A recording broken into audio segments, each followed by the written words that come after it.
I a person in a machine on the edge of the planet, you fed food and everything, living in the Matrix?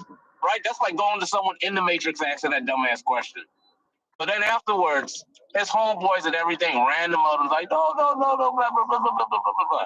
So, I don't know. So the only reason why I brought it up is because Juju said that he believed that Jeremy won that argument. And that was his argument right there, bro. Yeah, you see, Shamos, they don't know the skills that shit. And I was trying to explain it to them yesterday. I'm like, this dude he can mold exactly, bro. Situation. I'm like, so what? He's white trash. I mean, he's trailer trash, whatever you want to say about him.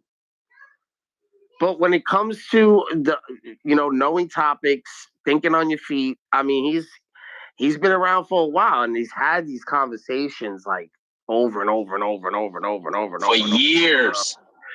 So, yeah, I mean, just they're gonna continue to get roped in. But the word nigga only has power if you give it the power, Armando. I mean, if somebody is being a coon, I mean, you should be able to call that out straight up. Yeah, I agree. And another thing, Armando, too. Yeah. If you're a nigger, you're the only person affected by the word nigger. Right? Niggas are affected by the term niggas. It's like bitches. Like when they say the word bitch, the only person who get upset by that word are bitches. The same thing with faggots. The only people who get pissed off at the term faggots are faggots. You can get away with saying ape or monkey. We think different. All day. Nigger does not mean nigger does not mean black people. Black. What about a monkey? What if I called you an ape? What if I put a big ass? Listen, nigger does not mean black men and women. So what if I combine the word nigga ape or listen, no matter how you spin it, I'm telling you what it doesn't mean. It doesn't mean black men and women. You agree? No, you don't. You know what? No, you don't, because you think nigger means black men and women. This is my argument. Feel offended by it. Those are the people that are classifying that word to what that means. The people that are offended by it. I see what he's saying, and he's not wrong, but he's not right, type of thing. Because just like you just said about bitch, like you talking about nobody get offended. If you call a nigga a bitch, he still will get offended. He still will, but because he's a bitch. Hold on. No, let me finish. And that's not why. Don't even add a dumb comment to my smart idea. No, are you a monkey? Straight up because are you a monkey? Nobody will want to be called a bitch. I'm just saying, are you a monkey? Not your profile. I'm talking about inside.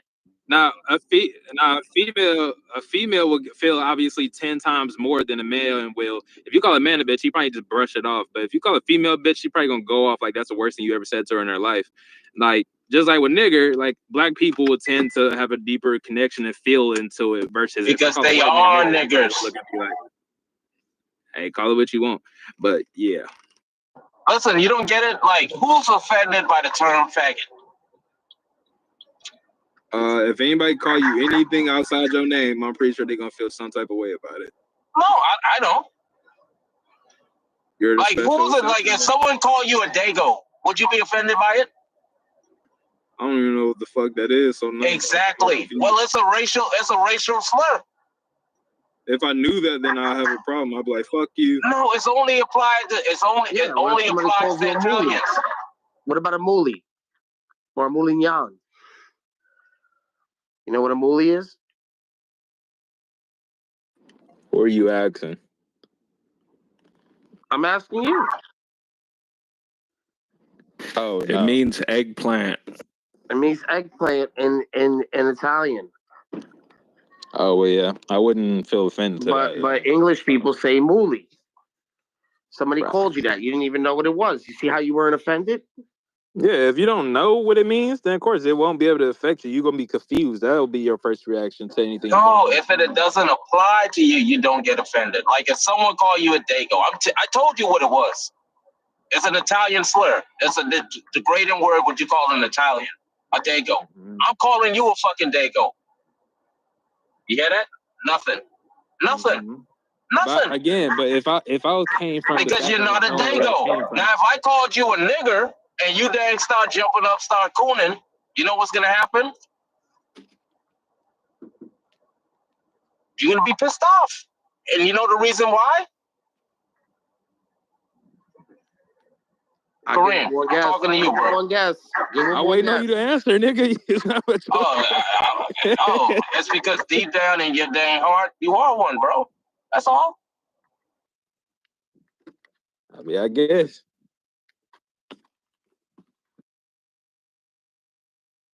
Yeah, I mean, listen, it takes a while. Not many people have conversations like how we do on these apps and shit like that. Just like how we've been having them already. Like even all the conversations that you have had already are very uncommon in the real world. Just think about all the more conversations you're gonna have after this also. So you have to realize like these conversations are on steroids. So these buzzwords, these trigger words, these things they're supposed to become numb to you because you're trying to hear the idea. You're trying to get to the reason why they're using the word. So if you just stay focused on the word, the conversation is never going to continue. That's a fact, I feel bro. like it's just a difference on like using like, I don't know, I feel like you kind of applying what you do for yourself if things happen to you, and you kind of like placing that in like a worldly view, like this is a mass majority of people that if I do this or I feel this way about it, everybody else must do too. I feel like you kind of looking at it like that. You an atheist, Kareem? You believe that you have free will, or you believe that people could control you? I'm a believer of people can be controlled, but you have the option to be free. How? Make that make sense to me. How are you being controlled and you're free at the same time? That's not what I said. Okay, break it down to me. How does that work in your worldview? I said some people can be, keyword, can be controlled, manipulated, or anything as however you want to form it. People can be controlled. And I think that's the point. Like, if you let a word knock you off your pivot, you a bitch. Exactly. I think that's just how it go, right? Like, if you care that much that you can get offended by some words, you just a bitch. Not you, but I'm just saying just in general. Well, Kareem, you're gonna be that friend, right? When somebody says that somebody calls your friend a nigga, you're Kareem, you're gonna be the smarter one and to tell your friend and look at him, right? With sincerity and be like, yo, let that shit go. Fuck him. And you laughing at it. And you're just gonna walk away. That's the goal. Because as long as he turns back and he says something back, it gives the word more power. See that? That's just a case. That's just a case of mastering your emotions, right? I mean, you can let words be something that they're not, right? But maybe that's just you having anger within you that you need to get out. At the end of the day, no one should be able to control you, even if it's easier said than done. You know, obviously we're all human and we fall short, but the goal is to be in control of yourself. Exactly. Now that's the difference between me and you, Kareem, and you, Day, and Armando left. Right? So I don't get. Where do you stand on the line of it? What's the difference between us? They just words, bro. That shit just bounce off of me. I believe that every person have free will, bro. And when they hear that term, they're not being controlled by anyone. When they hear that term, they just know for the fact that they are deep down inside the thing that they're being called, and that hurts. Hey, real quick. So does that go back to the saying you are what you respond to? I think I had a misunderstanding on what you meant. Are you saying like controlling freedom over just words alone, or are you talking about overall? I was so confused.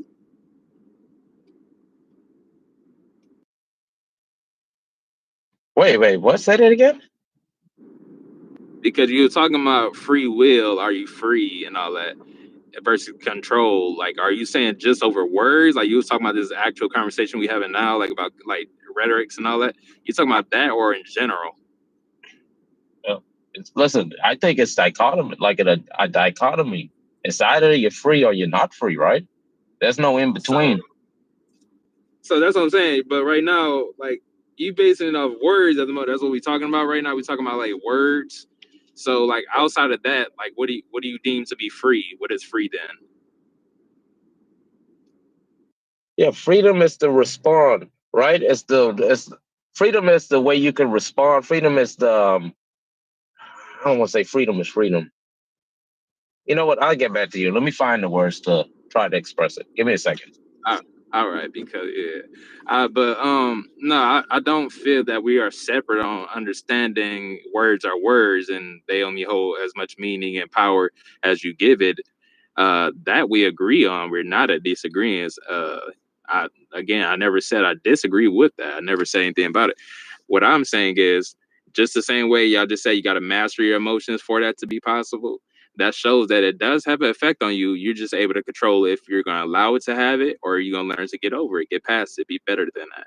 And so again, your whole statement or your whole like pivot is flawed because it does bother you. If somebody call you a bitch, it will bother you. It just have emotional No, it doesn't bother me. Then why do you need to learn emotional intelligence? I don't need to learn that. Other people need to learn that. Listen, if someone called me a bitch, right? That's not going to bother me, right? Because I wouldn't get bothered by that, right? Me being called a bitch doesn't do anything to me, right? Now, not tell you this. There are labels people could put on you that can hurt your reputation, right? You agree on that? Yeah. So, like a bitch, what would a bitch do? Nothing. Bart. It's just a word someone used. They try to cite some type of, some type of response out of you, bro. And if you were to respond to that person, you didn't do it freely. Someone made you like get out of your skin just to respond that way. You understand what I'm saying? No, I fully agree with that, but that don't align with what you're saying then, because let's say you didn't have emotional intelligence. What do you think that means when you don't have emotional intelligence? You just tell me. I don't even know what emotional intelligence is, bro. Excuse me, can I speak real quick? Yo, can we bring Honey Badger up here, please? Can I answer that real quick, just with one word? I sent him an invite. Okay, yeah, you good. Go ahead, bro. In my opinion, that means you're emotional. Emotional, that one word. Emotional intelligence means that you're emotional. I have emotional. That's very descriptive. Yeah. Emotion without intelligence means you're emotional. Yeah, that's it. And that's very descriptive, bro. No, wait. Hold on. Before you get on him, take out time to think about what he's saying first, because I do see what he's talking about. He's saying emotional intelligence without the intelligence, it's just emotions. And with just emotions, you have no control over them. You don't know where to place them. Like, for example, as you said, reacting to certain words, that's what give it power. But if you have no intelligence, you don't know how to react. You may hear bitch and then you go freak out or cry. You get mad, you stump, you fight, because you have no intelligence over yourself.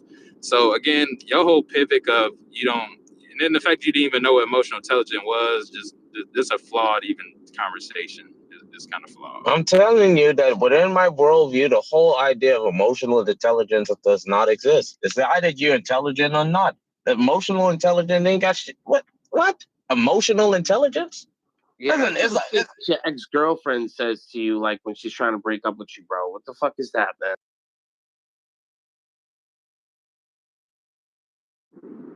Well, I have to agree with girlfriend. Like I tell you all the time, the word bitch, you call me bitch, you call me hoe, you can do all that. You're not finna get, but my thing will be, I see you trying to be disrespectful. So okay, I'm hey, you know what I'm saying? So yeah, I think it's all about, if it doesn't apply, let it fly. But it takes intelligence to know. Hold on, real quick. I'm gonna let you go. It takes emotional intelligence to even decipher if it goes to you or not. That's what I'm saying. All of y'all statements of how y'all would do it, or I wouldn't even feel this way, is because it's AK. The word knowing is intelligence. You know something. If you don't have emotional intelligence, you're not smart. You don't know how to deal with your emotions. That's why we have people that are deemed to be violence to society and everything else. They have no emotional intelligence. They don't know how to calm down. They don't know how to relax. They don't know how to, even if somebody say like, hey, how you doing? Them shoes look nice on you. Somebody with no emotional intelligence may, believe it or not, take that as a threat or anything. You never know. They freak out. They're crazy people is what we might call it, because they don't have intelligence over their emotions. They just wild. They are, just wild. You know how wild people are. They do whatever, say whatever, and they don't know how to react. They don't know how to feel because they have no intelligence over their emotions. So, yeah. Go ahead, Pernell. Yeah, I just wanted to say, I agree that there is no such thing as emotional intelligence. That's a fact. Intelligence does not need a prefix, just like justice, right? It doesn't need a prefix. It's either you got justice or you don't. There's no such thing as social justice or equal justice. There's just justice. Just like intelligence, you either got intelligence or you don't. What you're talking about is self-control. The emotions are gonna happen in your head anyway. When I call Sandra a bitch, which I never have, right? But I'm just using that as an example. When I call Sandra a bitch, she's gonna feel that reaction in her head regardless. She's gonna be like, oh, I can't believe this nigga called me a bitch. Now, where her self-control comes in is being able to not act out the emotion, but the emotion is still there. There is no such thing as emotional intelligence. They're just intelligence. You're either smart or you're not. That's it. That's a fact. And that's the lesson for the day, Kareem. Right. I hope you're listen. No. My Cash App is in my link, bro. Hell no. You know what it is. So again, then I have to ask you this then.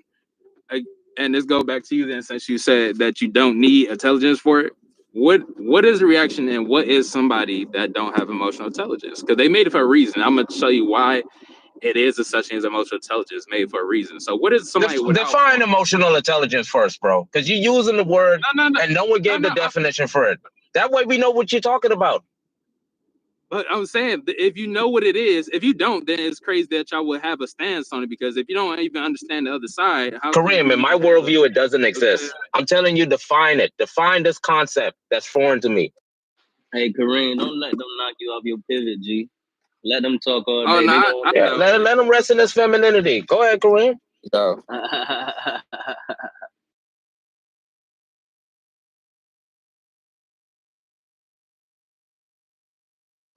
Yo, where does Kareem go? Come on, stop being emotional, Kareem. Hold on, it's a dog and shit right here. He's loud. Give me a second. Stop being emotional, Kareem. Just get to the conversation, bro.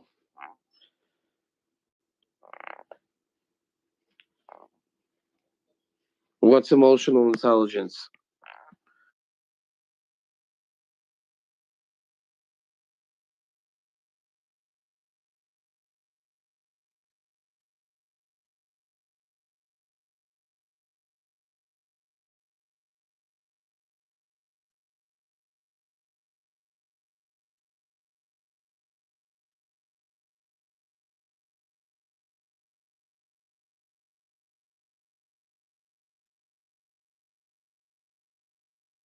I think that's it, man.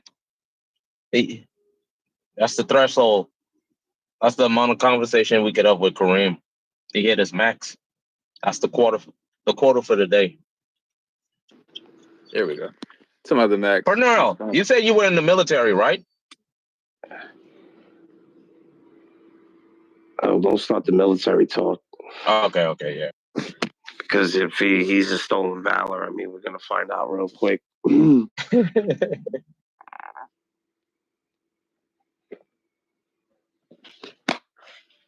Anyway, listen, you guys can't be letting these little trigger words get to you, trigger you so quick. Especially if you want to be leading conversations, because you're just gonna be kicking everybody.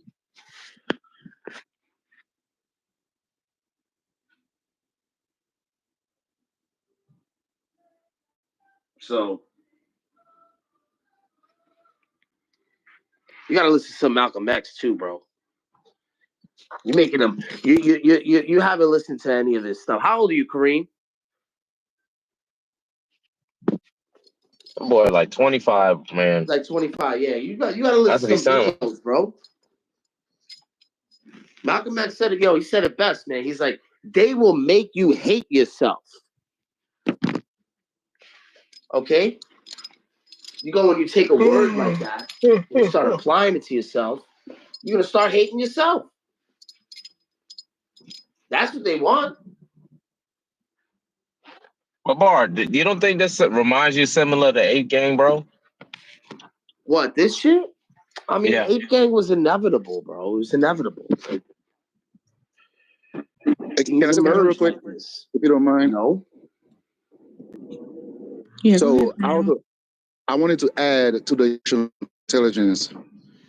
Whenever you hear somebody take a word like intelligence or justice or reform or anything like that, that has a definitive meaning, and they try to add a word to it, what they're trying to do is they're trying to degrade it, right? They don't really want justice. They want their version of justice. That's why they add social justice to it, right? Same thing with emotional intelligence.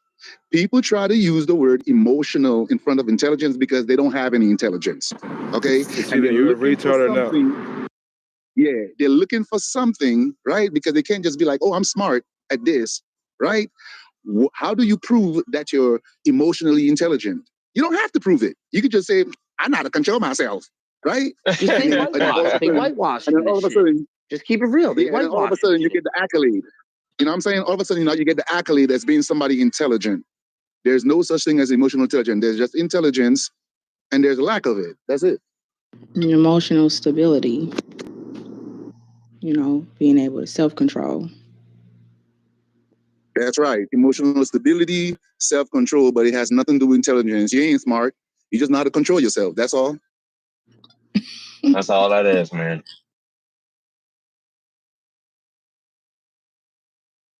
Yo, you got to listen to the replay in this room from the other day, Nate. Oh my! I went off, bro. I saw they had to stay. I saw they had a whole room. $100. Bro, he let me go off for like 2 hours. Just gonna pay his bets, y'all. 2 hours. What was the bet? So he said the KKK is no longer a thing, and I said the KKK is still a thing. What do you mean by that? What do you mean by it's still a thing? Because that sounds vague to me. No, they're not going around killing people. I mean, they're not going around like they used to back in the day, but they're still active. What did he mean by it's not a thing? Because it's not a thing, man. He said it's dead. Like there's no KKK anymore. Yeah, that to me that's what I would flesh that out, because that sounds like, hey, the KKK is not the same organization how it used to be. It's a shadow of it, right? Like they're not hosting those big marches. They don't own. They like at one point in time they had like ties with the government as well too. Yeah, but I'm just saying that it's still they're still a group. They haven't flushed away. Like they're still members. Like they're still a group. And so he was saying that that's there is no KKK anymore.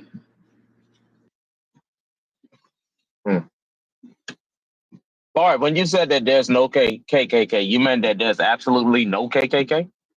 Yeah, that's what he said. Oh, I'll let him answer, my bad.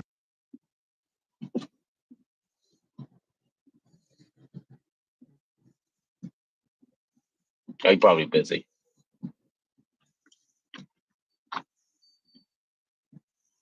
Yeah, if that was the case, then yeah, that would be foolish to say. But you want my $100? I can understand the nuance. They're saying that there's no. I mean, like the KKK is gone, or there's no KKK. Oh my goodness! I got a question. Anyways, come to that. Do y'all oh, what's up? Oh, Kareem, you back? What's up, bro? Yeah, I just got back in the car. What's going on? So do y'all feel like, because I watched a video that there's like an old using he was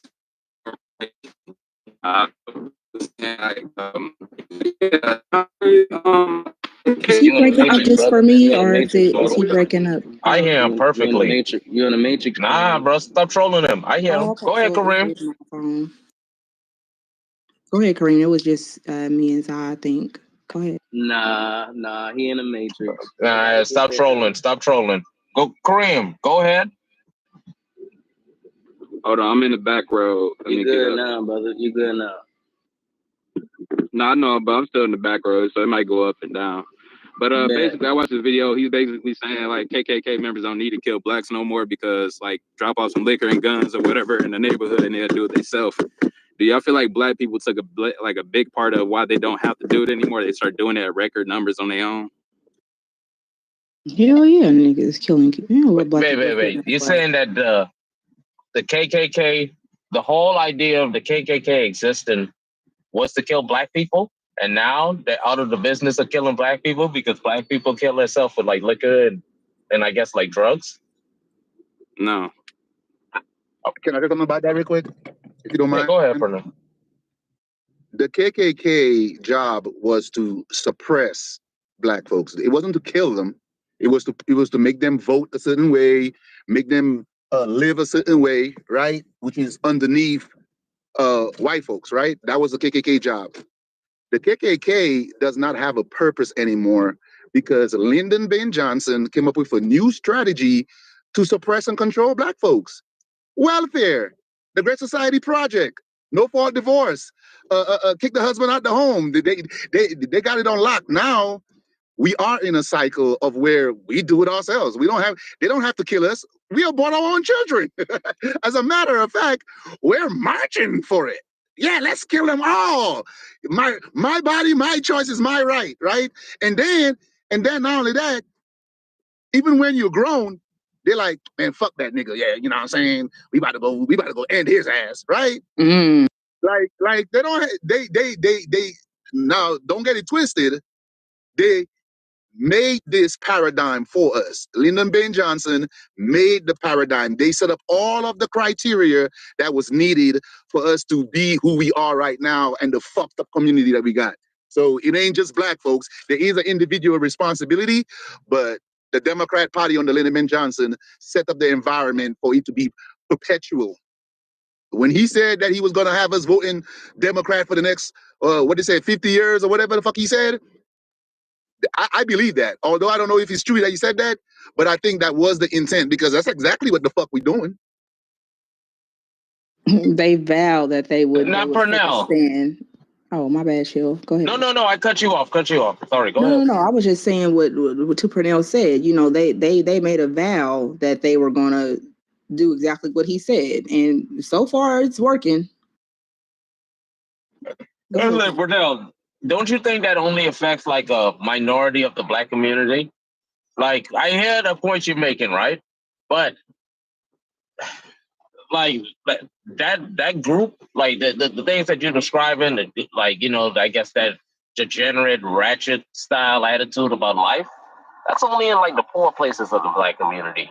You know what I mean? Like the welfare and all that other stuff, that's like the poor place. That's for poor black folks. You don't think that like that's the community? Yeah, that's what I'm saying. You don't think that they aren't attacking the black community itself? They're attacking poor black people? The people who are rich or the people who have broken out of the mental shackles of what the Democrat Party has done, those are the minority, and those are not an example of what's really out there. You know what I'm saying? When you look at, as a matter of fact, I'll put it to you like this. It doesn't matter how rich you are, right? They could still come get you. And one of the reasons they could come get you is because you have no support. Who gonna support you, Pookie? When they come to get you, Bill Cosby, when they come to get you, Michael Jackson, when they come to get you, Tory Lanez, when they come to get you, R. Kelly, when they come to get you, who gonna support you? How much money is gonna save you? Now, when they come to get the Asian motherfucker, all the Asians gonna stand up. When they come to get another demographic, they're all gonna stand up. But who gonna support you? Sukihana? I dislike the ones who you had representing black folks, man. Like those are like entertainers and all that other stuff. I gave you that, right? Those are people, right, who were at the bottom at one point in time, and they rose up and they made it, and they like, you know, put their flag in one part of like, you know, something big in society. They had to be in music, sports, or whatever like that, you know, or acting, whatever. I'm not talking about those folks. I'm talking about like the black intelligentsia, right? Like people who grow. I hear what you're saying, but the representation of like the group of you that's driving of black people are still like the poor blacks. And I have a second thing. I think that in America, this whole idea that there being like a unified black community, that never existed. They have always had people who shared the same values with other people, right? And those people who shared the same values, they associated with each other. Like maybe like doing segregation, right? That's You all have just black about to people in say. there. Yeah, you have black people in their communities because it was legal, for those, for people to be segregated, right? But there were still communities where they had people and black and white communities together. And lastly, I want to say this one thing. Like, why is it that black people still believe that there's some unified black race? Like, that never happened. Like, there was always black people who shared like different values. They never just associated with people because they shared the same skin color. You don't think there was a time when blacks were more unified? You don't think that there was a White time people don't even do that shit. even during segregation time? But Sandra, that don't even matter, right? It matters. What matters is the numbers, right? So how many black people actually make it out? And that's the whole point. It ain't a matter of us sharing the same values or anything like that. It's a matter of us sharing success within the United States. And there should be a lot more black folks who are doing well. One of the reasons why they're not doing well is because of the environment that is set by the government. So you can't overlook that. Now, I'm telling you straight up, I'm a man. I understand individual responsibility. I took responsibility in my own hand. That's why like I got my reparations. I don't need no reparations for anybody. I got mine. I got 2 houses. I'm all my shit paid up. I got money in the bank. My kids' You got that college is paid off. VA? I'm good. 100%. But hold on. But just because I'm doing good doesn't mean that I don't have eyes to see that, oh, my daughter, if she grows up in a certain area of the black community, she's gonna understand that the Planned Parenthood down the street is her way out when she wanna fuck whoever the fuck she wanna fuck. Now in the Asian community, ain't no Planned Parenthood on the corner. So she knows that she gotta keep her leg closed. But my kids, they know exactly what that Planned Parenthood for. So of course they're gonna go out and have sex. You see, and is all of them gonna go out and have sex? No, but enough will, just to keep us stagnant and never rising above a certain level. Yeah, you're gonna have your 1-2 people that's gonna make it through and do the right thing. But if you set an environment of poverty, an environment of aborting, an environment of LGBTQ agenda, which is exactly what they did to the black community, right? You're gonna have a lot more people that's gonna fall by the wayside than people that's gonna make it, and that's all they want. They don't really want to kill you because they need the money. And black people, we make a lot of money for people, right? So these people, they're not gonna kill you. They just want to make sure that you don't get too big out of your fucking britches, right? We want to be able to isolate the motherfuckers that make it if we have to. And the way that we do that is make sure that there isn't a lot of people that make it. And we don't have to do it through discrimination and racism anymore. We just gotta do it through ideology. Hey, hate your man, right? If you hate your man, you're not gonna have enough finances to overtake my family because guess what? My family together. Yours ain't. Your family divided. That's why I gave you no fault divorce, although it's coming back to burn them in the end, right? Your son and your daughters are not going to grow up properly. Why? Because your family split. You know what I'm saying? And so automatically that's going to put your kids at a disadvantage, and that's all they want. That's all they need. That's it.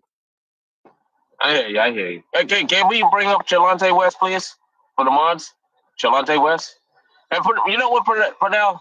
I give you that. I agree with you. Like, even though the minority of black people in the black community make up like that degenerate ones who are affected, but it's just an ideology in itself with black people in America. For example, I don't know, even like the talk about reparations, like those arguments, even the talk about like the whites getting, paying them back for what they've done. Yeah, I understand what you're saying. It's like a device they deploy to like keep them stagnant with it instead of growing. I get you, bro. Yeah, like I don't have a problem with reparations at all, right? I think that Black Americans do deserve some kind of reparations.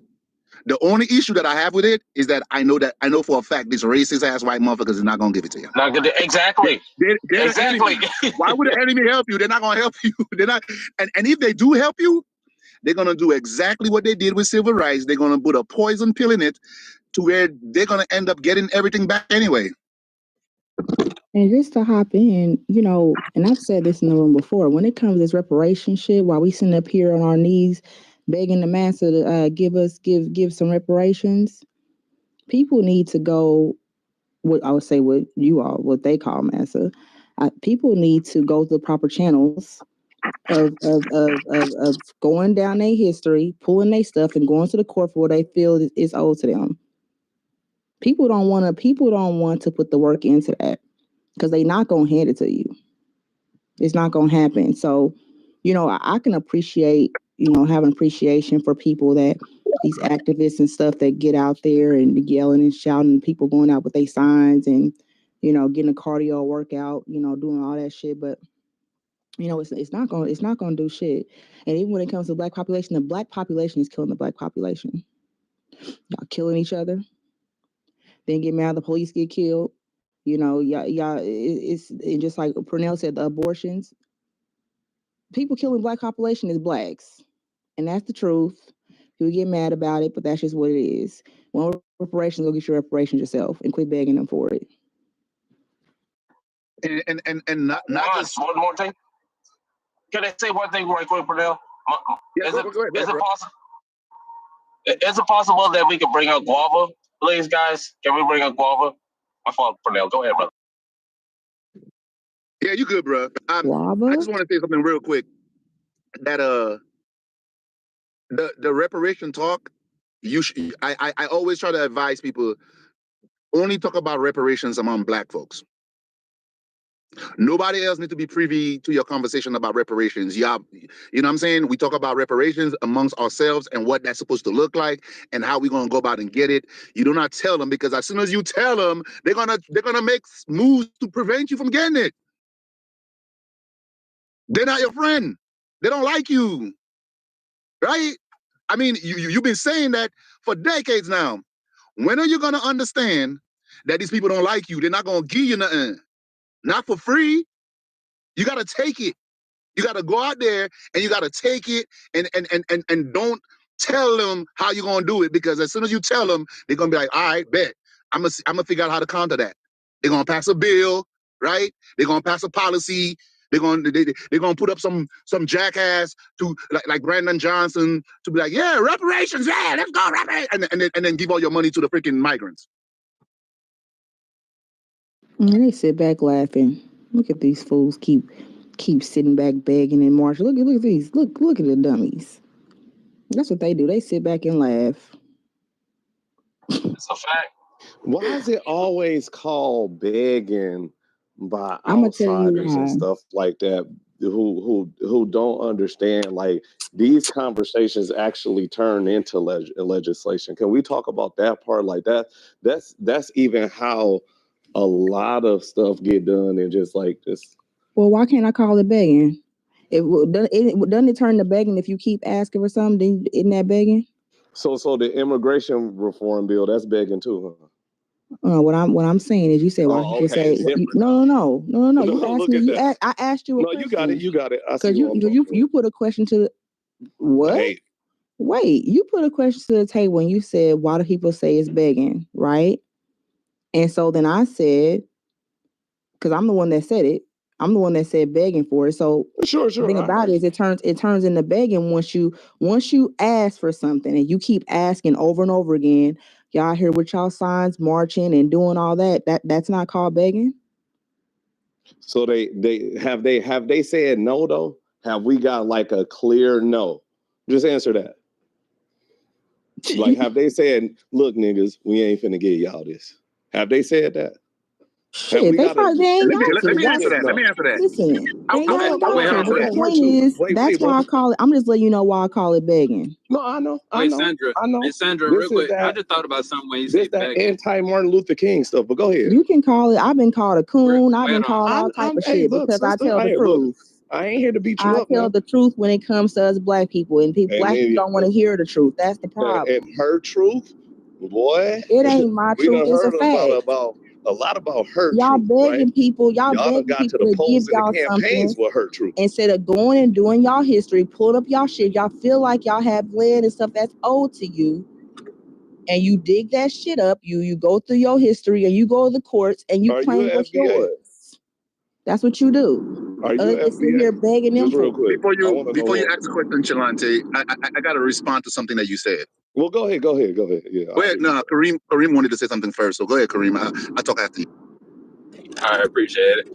I was just gonna say that as far as the begging thing, I was gonna say like now it's facts that black people do beg for certain things. I'm not gonna lie. Now when it comes to the marching and stuff, I do not deem that to be begging. And the only reason I say that is because begging is a question. You're basically asking for something or you're pleading with someone to give you something. When people typically march in BLK or whatever kind of march it may be, they're demanding something. That's why they tend to go violent. Police have to shoot gas and hit them with rubber rounds and all that. They're demanding something. They're not stepping down. It's not like they're sitting out there like, please, sir, give me more. No, they're not sitting there begging. They're demanding, give me this. I want this. We deserve this. It's not begging. So I would say they go about it wrong, absolutely, and there's better ways to do it, and they should just go get it themselves. But I wouldn't deem that to be begging. I feel like that's kind of like reparations. We want reparations. Yeah, that's demanding. Chill. Let me respond to you real quick. To what you said. Yeah. I wanted to respond to your statement about did they definitively say no? Did they definitively? No, I'm not from Africa. I'm from the United States. Did they definitively say no? Right? Okay, cool. If you walk by every single day and you see me in front of my house and you say, "Hey man, can I get this?" and I just look at you, and then I go inside. Right? I didn't tell you no. Right? And the reason I'm not going to tell you no is because I want you to vote next year. Why the fuck would I tell you no? This gets you out. This gets the vote out. They bring that shit up before every vote. Why? Because it gets black folks to the polls, bruh. If they were to ever come out, which would be the Democrat Party, if they were to ever come out, because black folks don't really vote Republican, if they were to ever come out and say, you know what, black folks, we're not giving you reparations, how would that be smart for their strategy of getting power? They just don't tell you nothing. Don't tell you yes, don't tell you no, but their actions speak loudly. It's been a minute. Tell them.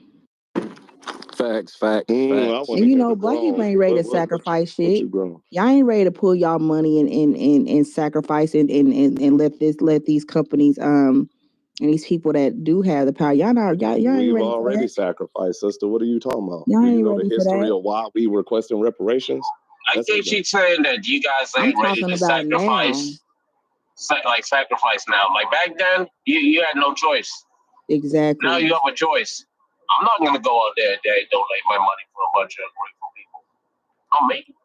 Of course, you're a tether. You don't have to. You know it, B. But you know what though? I would do it for my peoples. Now I'm just saying, Chalante, imagine me and you, right? You my boy, right? Mm-hmm. I know you were. I know you, bro. I would invest my money. You know why? Because you my boy, right? Because I know that at the end of the day, you look out for me too. Like those dudes over there, inside the hoodlums and all that stuff over there in the old block, it ain't worth it, B. I'm good. And Guava, if you're there, good to see you, Guava. Good to see you, girl. You looking good with your dang new icon. Look at you go. Let me tell you something. Just like I'm gonna give you two examples of what I'm talking about. I'm gonna give you an example of the NBA. Look at what happened to Kyrie, right? Imagine what would have happened If every black NBA player would have sat out and said they're not playing no more, said fuck this contract, fuck all this, and let me finish. He said fuck this, I'm done. You know what kind of changes that would have made in that situation? Let me give you another one. Let's say with Kanye, if black people would have stopped, it would have cut Nike out. You know what kind of differences that would have made? You know one reason why the Jews can get away with shit? It's not because they have favor. It's not because of that. It's because the Jews, them motherfuckers band together and will pull they shit the fuck out. They shut shit down. That's why they give movement. It's not about a favoritism thing. They band together and make movements. You fuck with one, you fuck with a couple, you fuck with all of them. Why do you think they was able to get to fucking Congress so fucking quick when that shit happened with the schools? Because they pull their shit out. They put their money in and they pull their shit out. The shit we put our money into, we don't pull our shit out because we so busy trying to look a certain way, outdo each other. Who got this and who got that? That's our fucking problem. The black woman's venom. I hear you. And you know, maybe you're not closely affected by, you know, any of the events that require any kind of repair to the community and stuff like that. Or maybe you have just given up hope on the idea or see yourself as part of a separate community, just like the other, you know, black women and stuff like that, even though, like, you know, we supposed to be in the same community, right?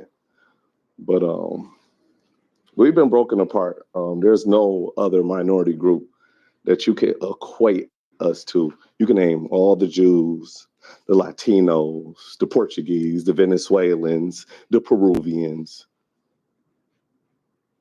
None of them equal up what's been done to us. So I look at them like any other community you bring up, them weak examples. Okay.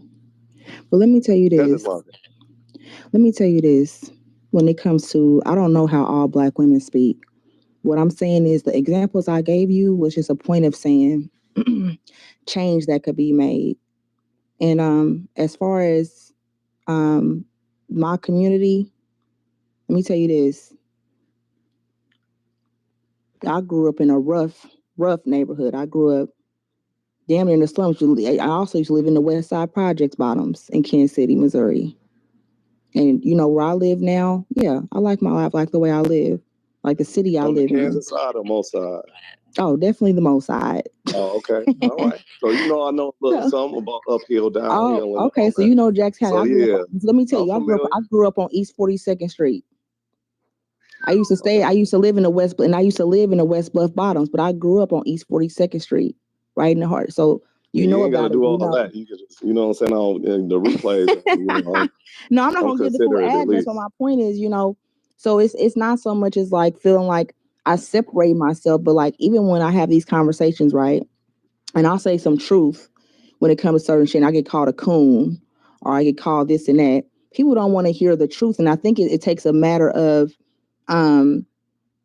being accountable where we as a people we have to look at ourselves. I feel like we have to look at ourselves, and I just don't feel like as a collective people is ready to do that. You know what I mean? I don't. Yeah, but I hope one day we get to that place, but I don't feel that we're there yet. That kind of, you know, never mind. I'll be forgetting like the replays on here. You know what I'm saying? I can't say what I really want to say, right? Because they watching.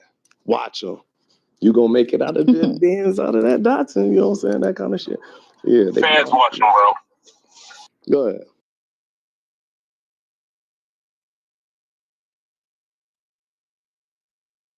Happy Princess Sailor. Fans watching.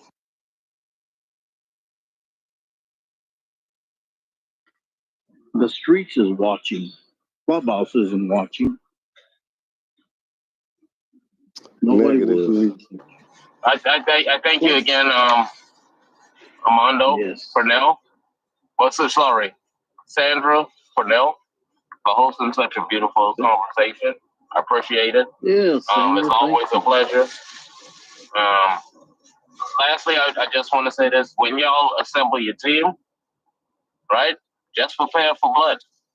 I know that so far. Listen. Pernell is decent. Come on. Why you always got to talk when I'm talking, bro? Why can't you just wait until I'm done? Because you didn't allow me to finish. I know the autism is like kicking you out. But let me finish, B. Let the ADHD shit go. In your room, though. Can I just finish what I was saying? It was quiet. No one said anything. No, I wanted to say something now. Okay, just wait, B. No, we're not waiting. Nah, wait. In your room. Wait your turn. Wait your turn, bro. Wait your turn. Nah, he hurt. They said I got protection, bro. Respect your master. You have protection. Respect your master. You do have protection. All right, respect your big bro. I mean, I'm not kicking you That's down. your big homie, bro. Respect him. No, you're gonna yield. Anyway, so like I was saying, all right. So when you guys assemble your team, right? I say, right? Yes, you prepare yourself. You don't obligate us to nothing, right? It's the battle of the ops, everybody. The battle of the ops. Bro, let me just. All right, thank you for yielding. All right, stop obligating us to debate you. You are not the prize, nigger. That's all you had to say? You had to cut me off. You could have waited till I was finished to say that. But what you had to say was not important to me.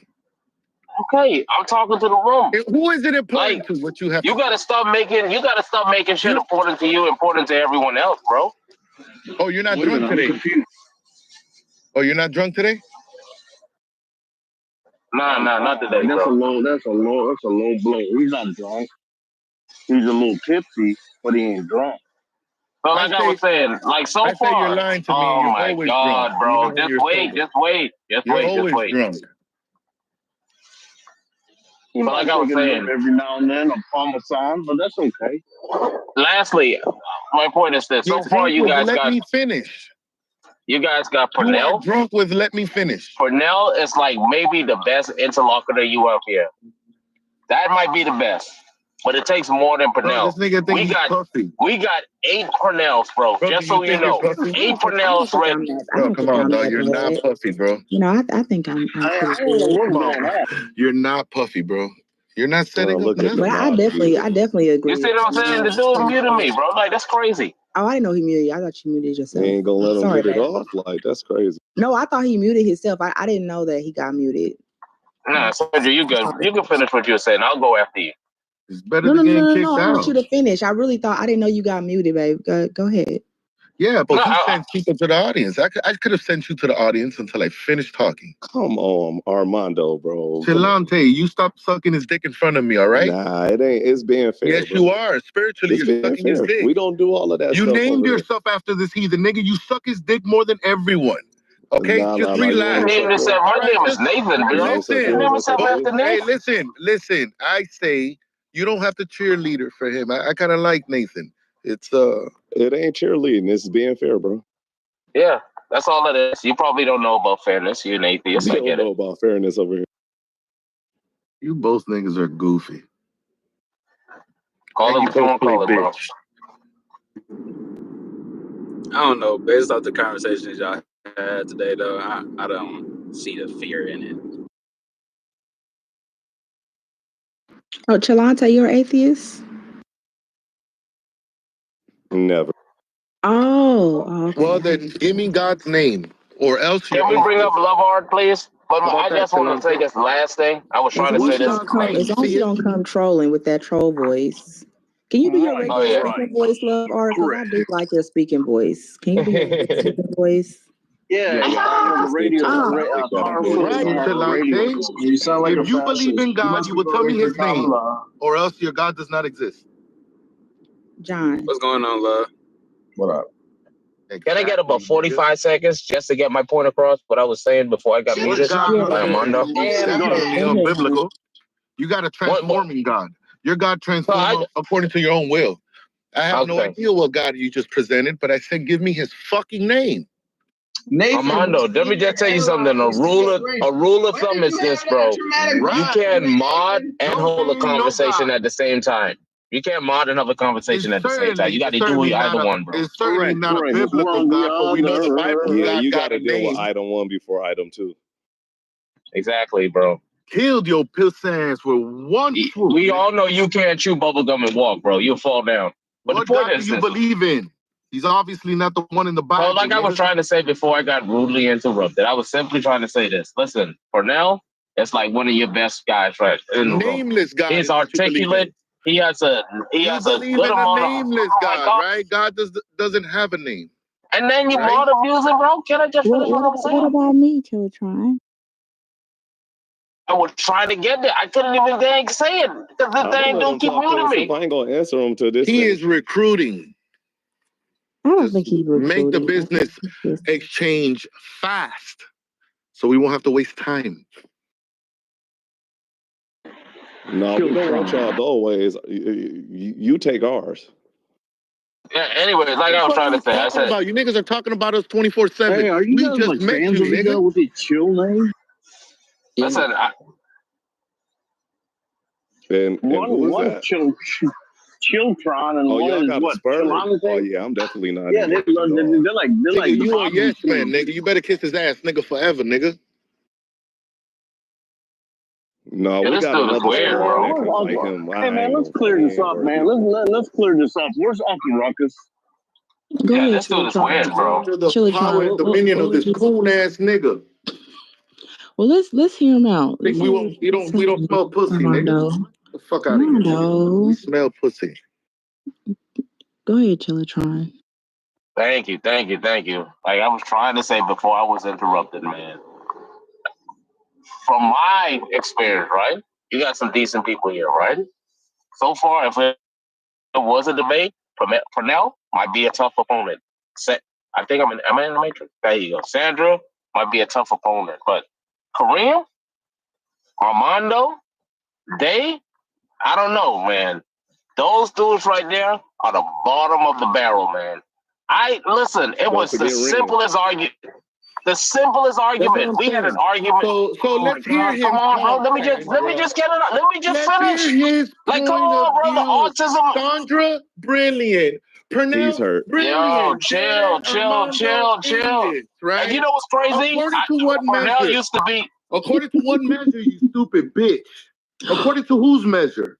Yours? You're emotional, bro. You're emotional. I said you shouldn't be looking for my validation. You shouldn't be looking for my validation, bro. The Bible. I said we debate right now, and we debate your God of the Bible. And according to the scriptures, who's God? You need to calm down. You shouldn't be looking for my validation. You don't want to, you fucking pussy. You don't want to. Wait on, before y'all do all that, wait on real quick. I was about to say, bro, I wouldn't get mad about it. You know, that's the thing. Like the topic we had, like even with me, like for him to say I'm at the bottom, bro. Like the conversation we had, like, you know what I'm saying? We didn't go far into the debate because one, y'all wasn't even really educated on the side that I was even on. Y'all didn't even know about it. And then it just like, if you look it up, it kind of gave you the answer. I was breaking it down, but you know, it's just easier to Google it. It was just common sense. What was common sense? Moderators, put me in the queue when you can. Thank you very well. What up, love heart? Good to see you, my brother. Yeah, can I go live? You let either one of them go, you're gonna be waiting a while. I'm gonna let you go next. But when we were talking about the one topic we only had, like when we were talking about emotional intelligence, you know, even if you look it up, it gives you the definition, and then based off the definition, and if you look up the opposite, it'll kind of give you the answer what would happen with or without it. You know what's crazy? And I agree to what I was saying. Like what I was saying, I still agree with this moment. I agree. And they're both it's just it's kind of a fine line. That's why it's still a thing. Nah, the thing is that this is you guys' first rodeo. We've already done this. Listen, I was simply trying to say you're coming in third, nigga. We have done this. No, Purnell used to be a white belt on Russ. He used to debate in white belts on Russ. He probably don't know this. This was before you came around, bro. But Purnell, he was going. He was fucking brand new.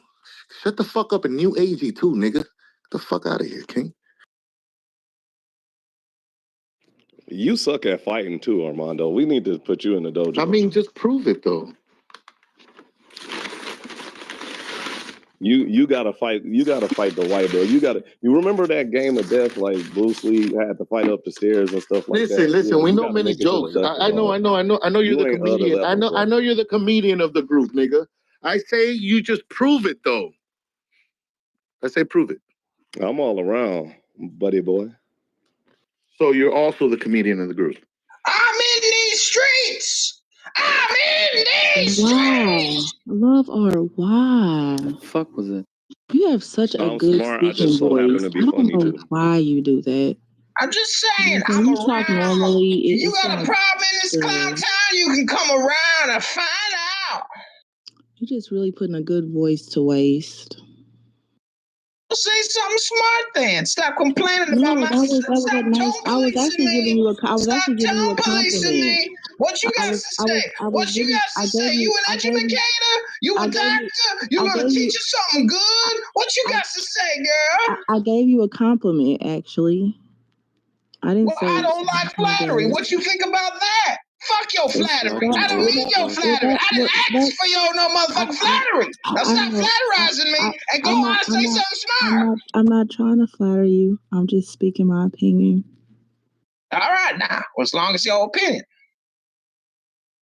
It was a good opinion. I do think you have a good voice when you're not trolling. It's still just your opinion. You don't think so? You don't think you have a good voice? No, it's just your opinion. You don't think you have a good voice? The point is that chillism is a bunch of neurotic morons, and Talking Apes have transcended the chillist. It's essentially the ether known as chillism, or multiple spheres of consciousness. Talking Apes is the supreme consciousness. Chillism is one step below this consciousness. I think that you think you have a good voice.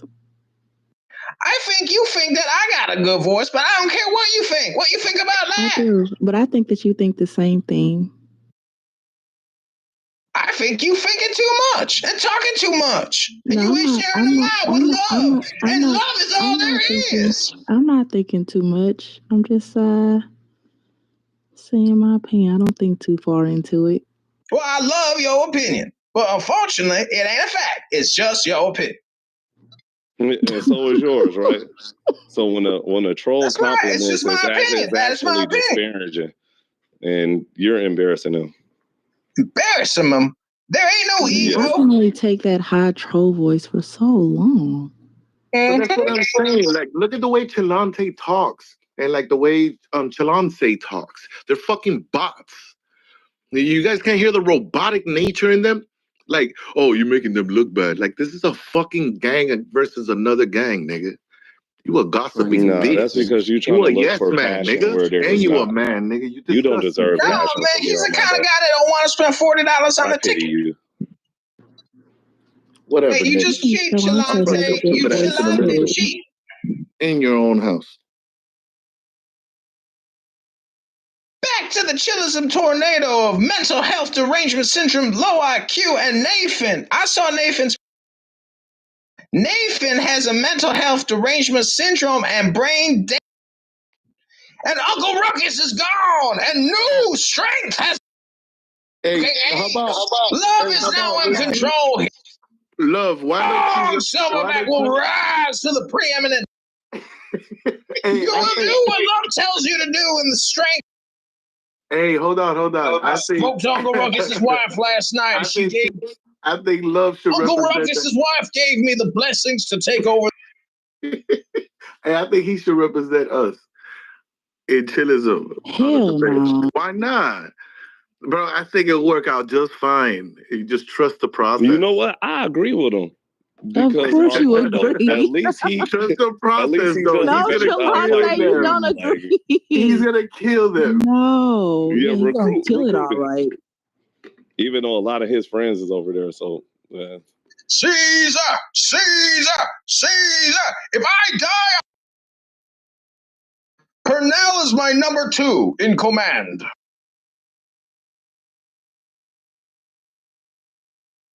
What the other monkey say? Oh no! No, brother, no. Ew. Ew, brother. Anyway, like Sandra, I can only take so much of his voice too. So be well. Yeah. I shall see you guys Be well. again. God bless. Farewell. All right, thanks for coming Thank you through. for saying nothing smart. No problem. I'll As be back. usual. Farewell. God bless. Back to chillism hell. Echo chamber, bitch. Non-playable character, bitch.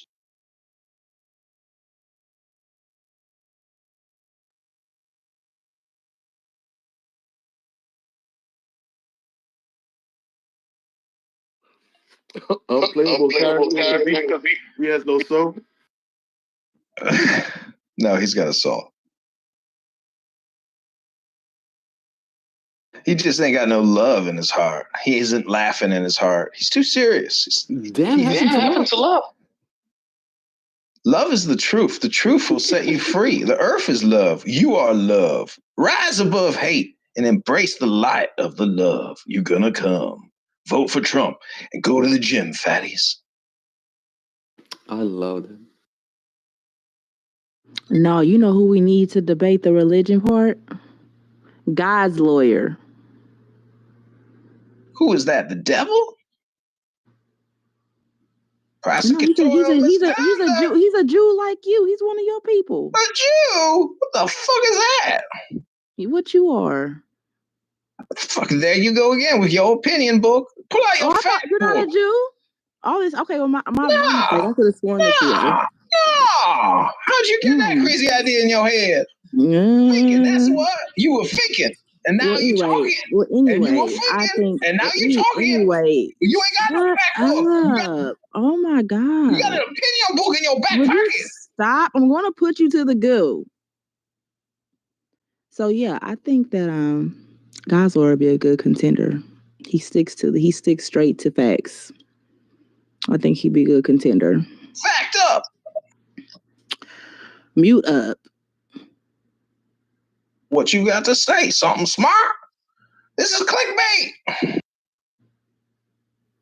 Oh, gosh. How you know who be sitting in the shadows? Kaiser. We need to put Kaiser in the race debate. Hello? Oh, shit, Nathan is back. We saw your brain, Nathan. Be in the cut, we saw what your head is shaped like. We now know what's going on in that head, Nathan. Kaiser is a contender. Kaiser be chilling in the room, but yeah, I done heard him talk a couple of times. He got some shit in that mind of his. Put him up on the contending stand. I vote for that.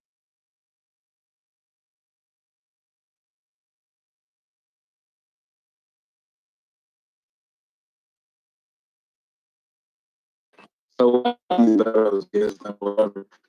I couldn't hear you, Kareem. I don't know. It might just be my phone, but it's like you in slaughterhouse right now. You chopped and screwed. Can you say what you said again? Oh, can anybody else hear me, or is that just her? Oh, you smooth now. Oh God, you smooth now. Go ahead. Oh, I was saying when y'all do these like Not battles you, or whatnot, do y'all like only the three people that y'all picking up for the three subjects? Is that the only people debating? Like y'all basically like that's the people representing the team, or is that just y'all strongest warriors like y'all putting on the front lines to debate for y'all?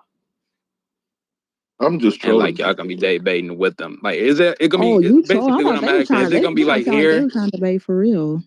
No, like, but is it gonna be like here, like where everybody's debating, or is it only these three people? Like, what's the purpose of picking out these people individually? I don't know. You gotta ask Armando.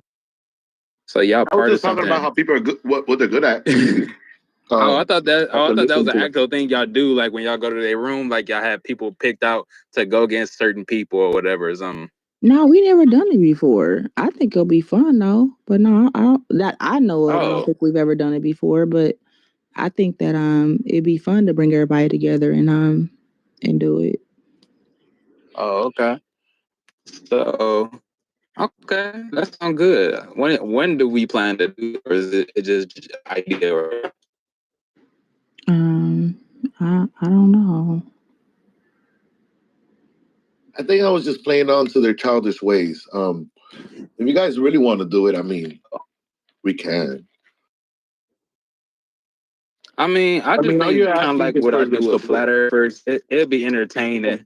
At that point, all you telling me is to slide through, you know? Yeah, we got 3 right here. We got Armando for religion, Pernell for politics, and Kaiser for race. Oh, Kaiser left. Oh, there's Kaiser. Kaiser for race, Pernell for politics, Armando for religion. Boom. Let's go do it. Well, I say we go do it. Let's go make history. Come on.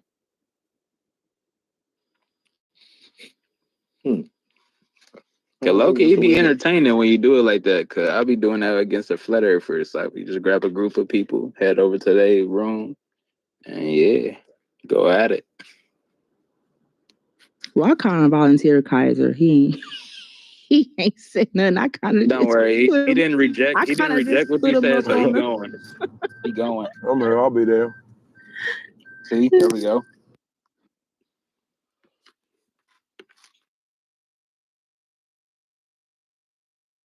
Pernell, you want to do it? Yeah, I'm down. Yeah, my dog. Like right now, in 15 minutes. Like I think they're gonna schedule it. I don't see a room though. I think they're gonna schedule it. I think we should go over there and be like, no, we want it right now. I'm gonna go get their link. I was about to say we're not gonna schedule it. You gotta pop up and make them where they can't get paired. We gotta jump on them. You feel me?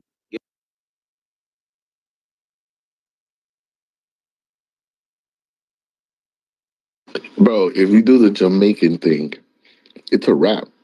You know that, right? Oh, that's a good topic they got going right now. If you start breaking into that Jamaican thing, it's a wrap. So is that the room they in? That's a good topic. Man, why didn't you think of that topic? How funny. Sometimes you sound like a chillism. Oh. Look out.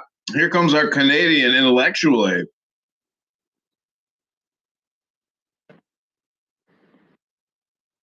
You want to go? I'm only kidding, though. You want to go? Jeremy. You can roll over there. I don't care. Pro-immigration and pro-deportation. That is a political one. That's not a good question. But why is it? Let's rush the room and jump in the conversation. You could be pro-immigration and pro-deportation at the same time, because the people who are getting deported, they're not immigrants; they're illegal. Bro, what is that man is putting? He would have killed him with just that. The egg. Oh, that's what I thought it was. Okay. So Pernell, you think that's Pernell, you know how to do it, bro. Roast the shit out how stupid that title is. You could be both. How about y'all go as a duo? Does that sound good? Let's go as a duo. I fuck with Kareem, dog. You feel me? You feel me? Like, let's do it. How about y'all go and tell me when it gets good and then come back and tell me to go?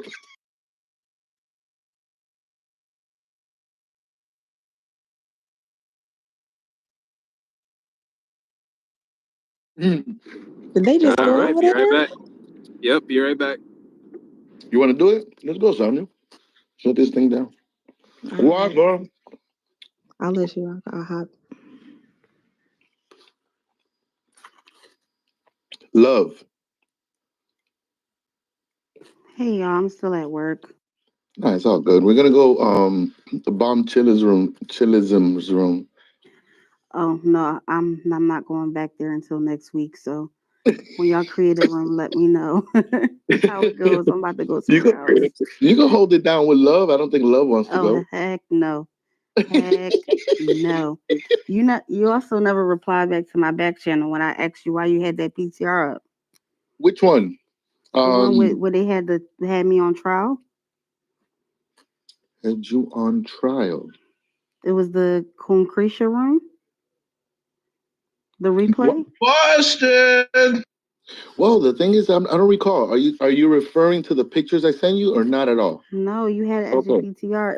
It was two chillism rooms. One that had me on Oh, trial. okay. I I just asked you, yeah. Yeah, I just grabbed those two pictures. It had nothing to do with you.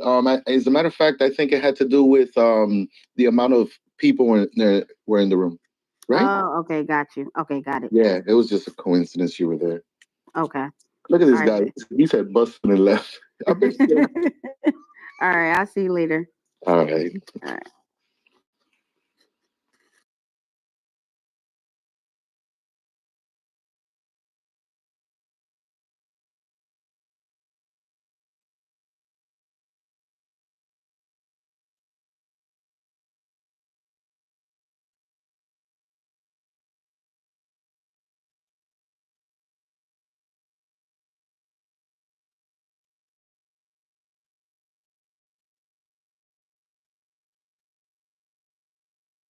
In Texas, the woman in Texas, or mothers held the as a woman in jeopardy. Texas, There is no, exceptions. no, the woman in Yes, there is. Texas, the woman in Texas who had to go outside the state to get an abortion. I can find Just learned if you'd about that like me today, to. brother.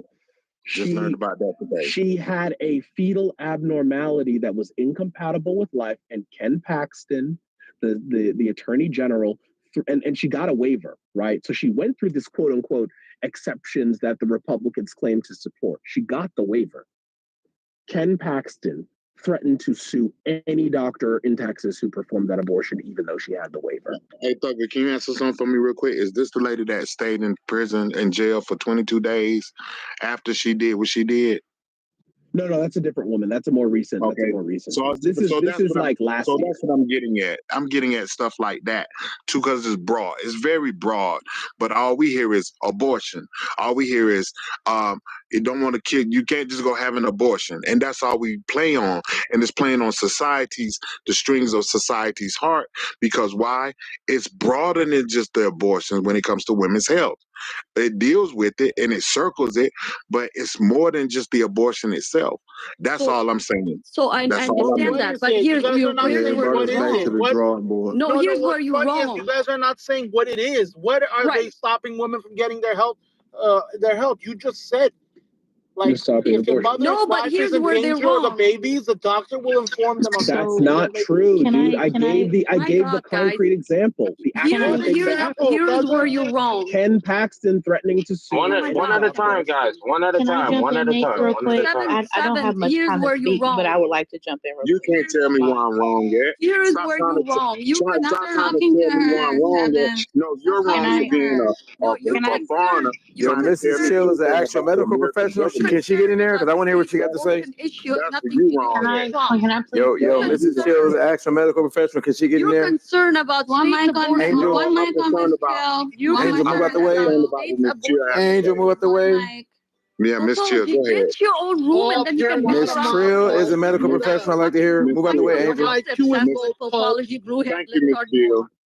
Thank you, Miss Chill. Please. So when the abortion, I was speaking, Mrs. Chill. I was. But I don't have much time. She ain't got much time. Relax. She ain't got much time. Relax. Yeah, thank you, Miss Chill. Relax, Angel. She ain't got much time. Relax. Let her get in. Go ahead, Miss Chill. So the reality of it is when the abortion bill first came out, there were certain levels of birth control and certain prescriptions that were going to be banned that do address women's health and different things like that. So if you're dealing with like PCOS, heavy flows, certain menstruation issues, believe it or not, a lot of birth control is used to regulate that. And one of the things that it was attacking at first was those medications that people would take. Secondly, within the abortion ban, and forgive me, I don't believe that they have amended it. If your child does have certain fetal abnormalities, but if they are allowed to be born, that does not allow you the right to have an abortion. So let's say, for example, I got pregnant and my child would be born with their brain outside of their cranium, right? Even though my baby could be viable, it can come out into the world. It can have half its skull missing. It will have to go through numerous amounts of surgeries. It may never be able to function properly in the real world as a child or anything like that.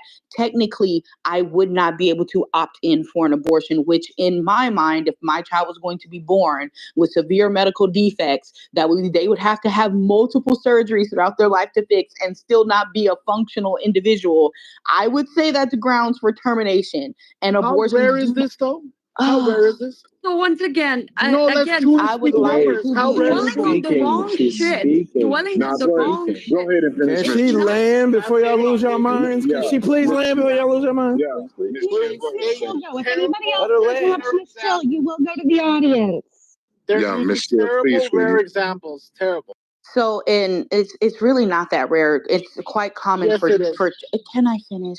You're talking That's to how you're in the medical field and say it's not rare. Because I do the fucking autopsies on the fucking children. Red rum. That's By the way, why. Because I, a histology technician, am the motherfucker in there doing the goddamn autopsies on these children that we get fucking daily. So shut the fuck up. Like, bro. How am I going to get moved up while she's lying? Move. I gave a warning. Anybody that interrupts Miss Chill will be moved down. I gave a warning. Actually, you shouldn't even be mad. I don't get it. So at the end of the day, whether you want to call it rare or not, it is something that is becoming inherently more common. And that is something that the medical field is looking into. Why? Because where I work, we do research on it to figure out why there is an increase in genetic defects in children nowadays. Now, of course, yes, you can say the one I gave with the brain is a uncommon thing, but you know it's not uncommon. Children being born with their hearts outside of their bodies. Children being born with their stomachs. Their stomachs and their intestines. And that is actually a very common thing in the medical field. She's right. That's it's not. That's a yes, it is. Yes, it is. Yes, it is. That's a developmental. Kidneys. Yeah, You're arguing the wrong. My wife. This country. My wife. Yes, she is. My wife delivered babies. My wife delivered babies. Fam. This is what they deal with every day. Oh my God. Every day, fam. Was off the chart. If you don't have a doctorate, if you ain't been to college for being a doctor or working in the medical field, Again, you're arguing the wrong shit. Okay? Y'all, I can't talk anymore. I have to go. I'm sorry. I didn't even get the chance to land. You're arguing the wrong shit. Hey, Miss Chill, we heard you. We heard you, Miss Chill, and thank you for that information. Anybody else that's not on her level, I think they should hush because they're not in there like you every day. They don't see these kids every day. So I commend you. Are you fucking whore? I commend you. Thank you, sister. It can only be fucking. It's sad and pathetic how they make up lies. I thank you, sister. Thank you, sister. Just to be clear. You guys are arguing about just to be clear. I put the I dare you to drop me down again, you whore. Why the fuck are you talking to Pocket like that, you fucking rabies-bitten animal? What are you, her You're fucking weird. You're so weird. Shut the fuck up. Are you her lesbian girlfriend? I don't give a fuck what you think I am. Are you her lesbian girlfriend? Shut up. Yo, Pope, you gotta realize. Pope, you gotta realize that Angel is always angry, fam. That's just how she turn up. That's just how she turn up, fam. If you don't agree with her, she's gonna be angry and turned up, fam. That's just how it is. Hey, it's always a foreigner trying to tell America. There's no fucking She reminds me of that red-haired girl from the climate summit. Shut up, girl. Hey, Miss Chill. Miss Chill. Shut up. Shut up, Angel. Nobody gives a fuck. With her. You shut up. I don't know. Yo, Pope. I'm done. Yo, Pope. Yeah, ain't no way. You gotta ignore her, fam. Hey, can everybody give Angel the ground so she can just run her mouth real quick? So Can I please? It's always a foreigner trying to tell America. She's not a foreigner. You have to scream, you retarded. She's from Pennsylvania or something out There's there. just something wrong with it. But let her talk so she can get it off, though. Yeah, let Which her is run out of stupid. gas. How many of you are putting your panties in a bunch and dying and Lord, screaming listen like at her. She always whores? want to Just insult shut the people. fuck No, up let for her a get it. minute. Let her get it off, bro. She don't run out of steam, fam. The minute you say some shit in the group, she go You crazy. unemployed who are That's on how she do. 24/7 on this app. I'm That's how bored she and do. gonna leave. Just let me speak once. That's just how she is, Okay? fam. Yo, let it go, man. Come on. My God. Just shut the fuck up for a minute and let me get my Oh sentence Lord, out. Jesus, have mercy. Whatever the hell you're talking about, including Mrs. Chill that was supposed to go, but she's still sitting there. It has nothing to do Because she got cut off. Like, Because y'all didn't let her land. can you shut up? Y'all didn't let her land. Yeah, let her get her issue off. Let her get her Can you issue shut off, up? fellas. Yeah, please let this Can all you go. shut up? Fellas. Anyways, whatever the hell you were talking about, including Mrs. Chill, who was supposed to leave, that is still here, has nothing to do with Trump or abortion laws. Fact is, it's already done.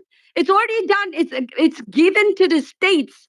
Deal with it with your states. And the seventh son that is coming here trolling with so many concerns I for don't do no women, trolling. I don't know how to troll. concerns for women's I health. don't know how to troll. Well, we don't. Hey, we don't bow down to your demands of what you want to talk about. I am so sorry. We put one mic on Miss Chill. We do not bow down to your what you want to talk about. So guess what? That's how it is. So move on.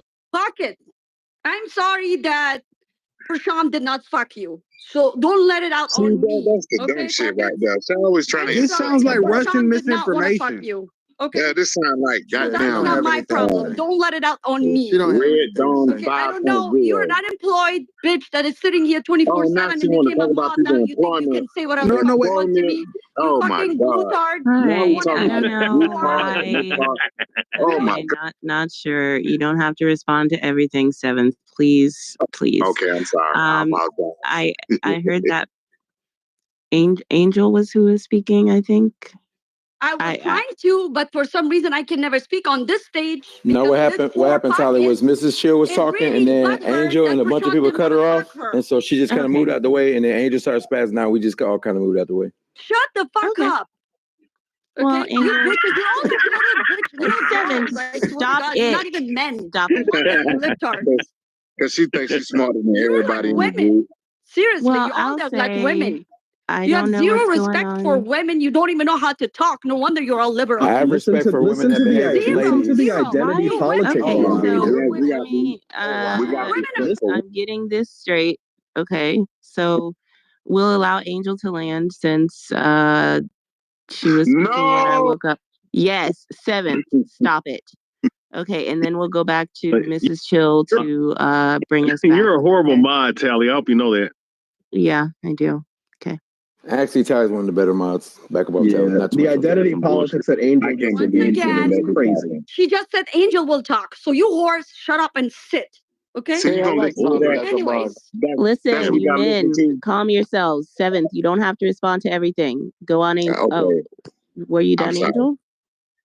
Please be. Okay.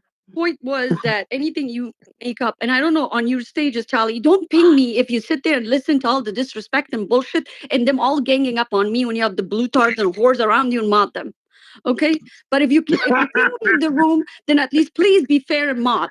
Anyways, all these little whores that are bitching around, none of them give a shit about women's rights or women's health. They all have an agenda to come here and be an echo chamber about the little whore they're now supporting Kamala Harris that they didn't even know yesterday. Okay? Oh, my because abortion laws have nothing to do with Oh, Lord. This is what you gotta going to listen be in to. Trump. Okay. But Sorry. can y'all stop the ankle biting? Hey, Charlie, this is what you want to listen to. Hey, check this out. So check It's this out. always a foreigner trying to tell us something about. So why do I always have to come off the mic and reiterate what another mod has to say? Can you all be quiet for a second? You may not like what she has to say. Perfectly fine. Allow her to finish so she can get her point out, and we can go back to Mrs. Chill and we can continue the conversation. Don't mind you guys putting all the PTRs up in your PTR and the emojis and all that. Keep doing that. Great. It's do it on mute. Do it on mute.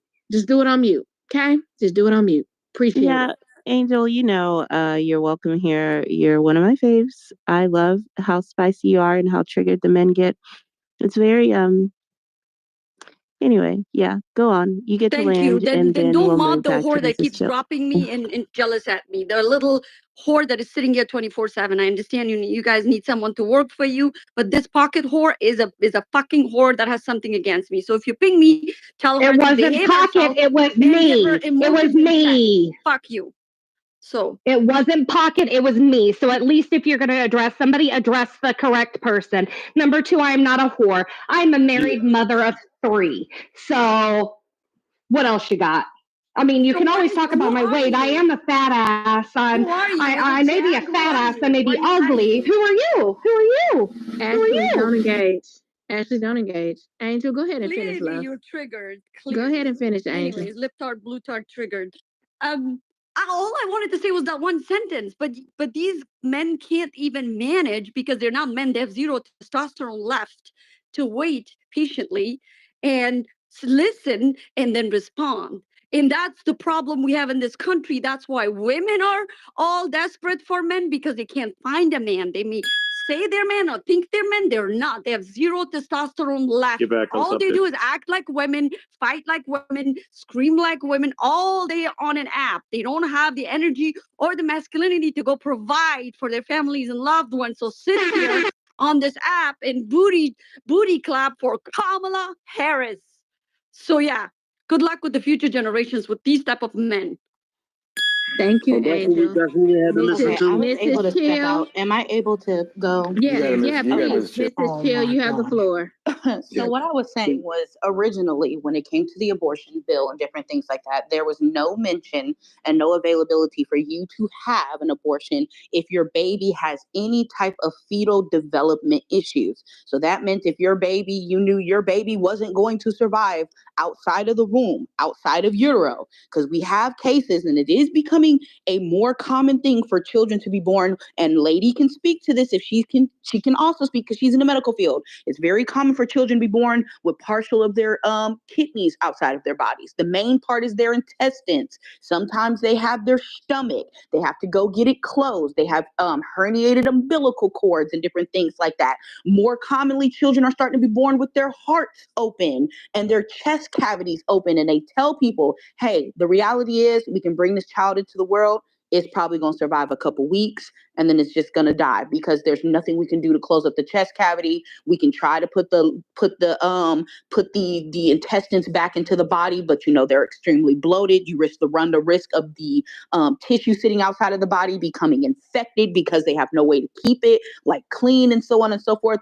These are common things that happen within the medical field, and you can tell on your ultrasound. They will be able to tell you these things. And for most women, they opt in and just say, you know what, instead of putting my child through that, going through the surgeries, because doctors are very honest. They'll tell you, hey, your baby's going to be born with their intestines outside of the body. Based off of what we see in their ultrasounds, it's going to be something that we can put back. It may take 2 or 3 surgeries. They may have to wear a plastic bag mesh. They're going to have to sit in the NICU for a while. I'm going to let you know they're going to go through it because they're going to be exposed to all types of bacteria and virus because of this, but this is something that we can fix. It's just going to be a very grueling process for your baby. Most people will opt into that, but then in a lot of cases they tell them, hey, there's not really much that we can do. Your baby it's too small, the intestines have bloated, so on and so forth. The viability of this child living long isn't going to be that great. So imagine being a mother who would you rather just go through the procedure and have that baby taken out versus sit there and go through hours of grueling labor and pain just to bring your child into the world for it to live for about 2 days and then fucking die on you? That's not something that I want women to go through. Oh my God. It's rare. So stop Red talking rum, about red it. rum. Very Let her small land, percentage. fam. Very Let her, small. let her land. Let her land, man. God bless. And then She secondly, landed. no, I did She not, because didn't I'm still land. very clearly Okay. talking.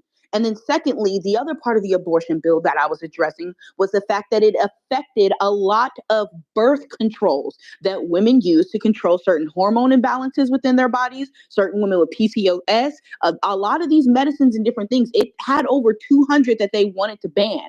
And if you know anything about medical PCOS and medical things, it's not a one size fit all case. Like certain women's bodies require certain medicines and others don't. That was a very big thing that was also being targeted. A lot of medicine that is used in tumor treatments for fibroids, for women so that way we don't have to opt into getting onto a surgery table to remove these things. We're under attack. If you are a woman who deals with ulcers on your uterus or cysts and different things like that, a lot of the medication that they were going to prescribe is technically falls within the realm of birth control because it is like a really shaky ground. And so those women were like, hey, we don't want to lose these things because if I don't take this medicine, I get fucking ulcers and cysts the size of golf balls on my fucking uterus, and you're not going to let me take off during my menstruation period when they become fucking inflamed. So now I'm walking around in fucking hunched over fucking pain, and y'all think that uterine fucking pain is easy to handle during peace when you're on your fucking period,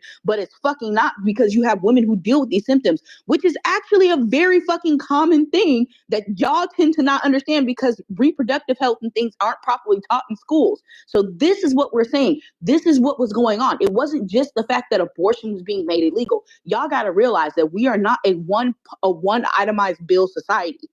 When people cover things, there's a lot of extra things that are thrown in to these bills that get affected also. It wasn't just abortion. There was a lot of shit on there that was problematic, especially when you started getting into certain surgeries that were listed on there, and the stipulations that they wanted to impose for hysterectomies was absolutely fucking wild.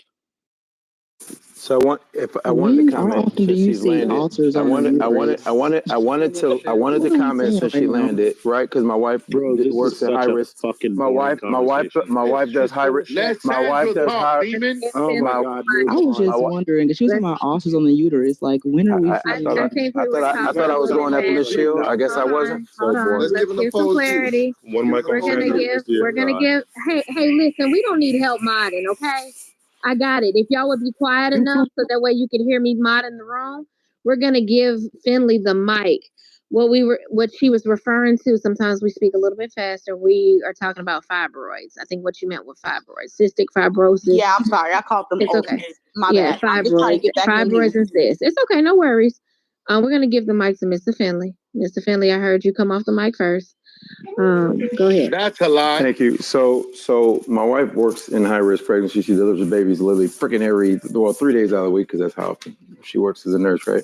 And it's not uncommon. Every single day they have a kid that is born with like either kidney issues or heart issues or some organ that the kid is not viable. She hates those kind of pregnancies. She hates watching moms go through that kind of stuff, but it's every single day. It is rare that she comes home and she has not had to deal with that. It is rare, right? I would have her come in this room and comment on it, but y'all too wild for her. She would never do it, but she does it every single day. She loves what she does because she loves giving care, but y'all stop saying it's rare because it ain't rare.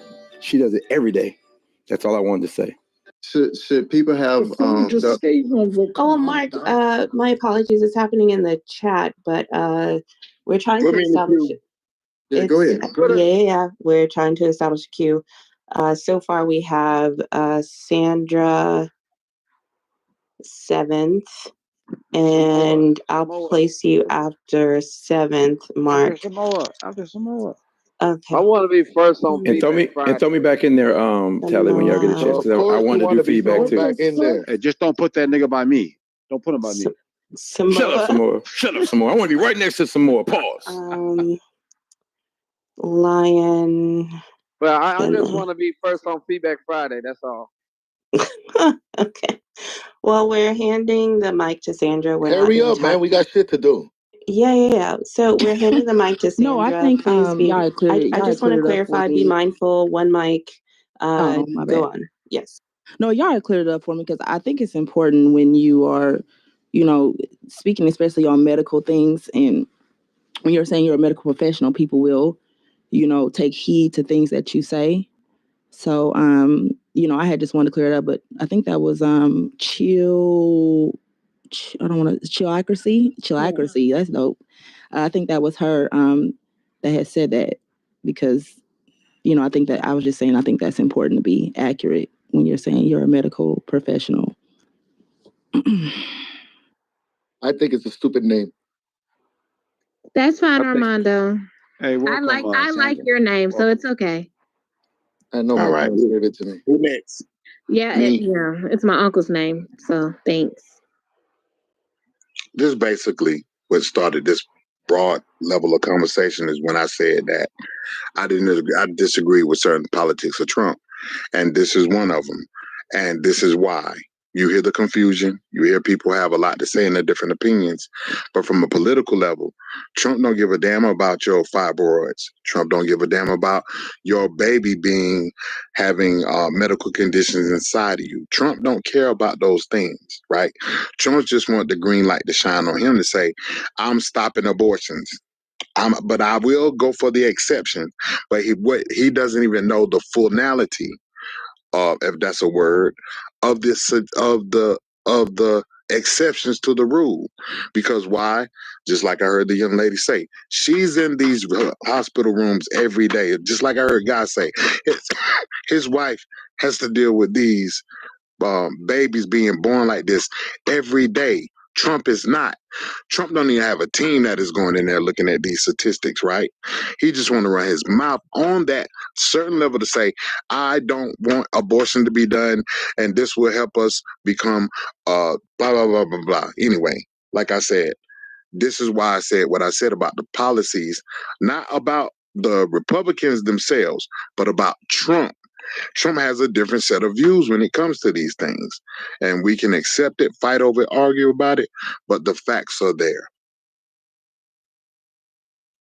Thank you. We're actually going to give the mic to Chilocracy, as I made the mistake of missing him in the queue. One mic on Chilocracy. Chilistocrat. Oh, Chilistocrat. Look at you. Yeah, Look at so you. Again, what Mrs. Schill said, she's full of shit. I'm sorry. This is bullshit. When she says it's common, it's not common. All these things y'all listed about a heart, baby being born with a heart sticking out, with its guts coming out, bro, this is not common. If it was common, this would be a problem in this country. We would all know about it. This is not something that's common. This is rare. So to stop with this bullshit, this is what y'all like to do. Create narratives just to fit what you like, who you voting for and what you're trying to stand up for. Like, oh yeah, Trump did this, Trump's against this and all that. No, again, he's for the exemptions, which is if the mother's life is in danger, they have a right, whether it's rape and Man, come on, man. incest. Somebody got to do it, man. So this is what Next I'm talking person about. on the Like queue. you guys like to make things up, bullshit shit about Trump, just to fit your narrative and as to why he's against all this, he's doing all this, he's hurting women's health. No, he's not hurting women's health. No, the fuck he's not. I don't care. They're talking about like 1.something%. Hold on, let's let him finish. Let's let him finish. Right now, this is the talking points that they like to use. I'm not calling you a liberal. I'm letting you know that this is the talking points that they like to use. Who is they? You make up these stories. Yeah, who is they? The left.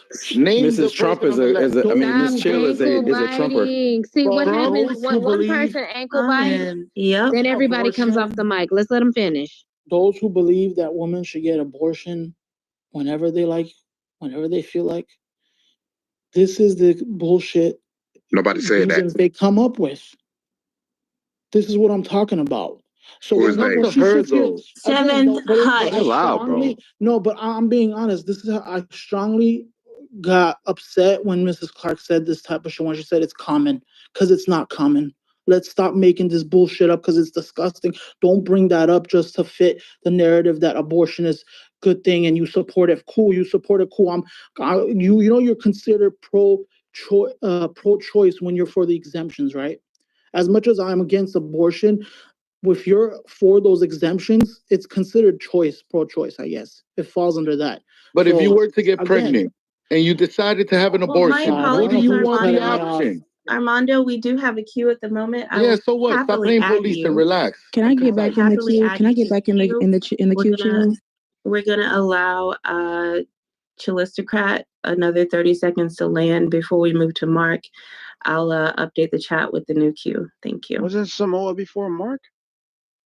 No? I thought you were gone, Samoa. Where have you even been this whole time? I don't like it when men have matters in women issues.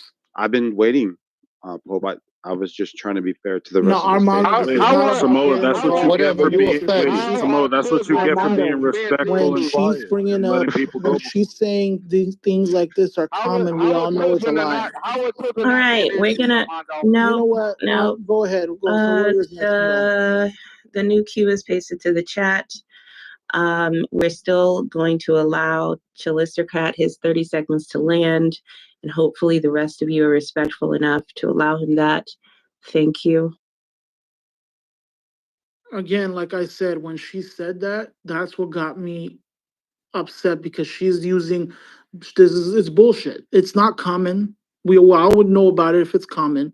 So like, just stop. Like you could be for abortion, just say you're for abortion. But don't make up these bullshit things and say that this is common and it's happening.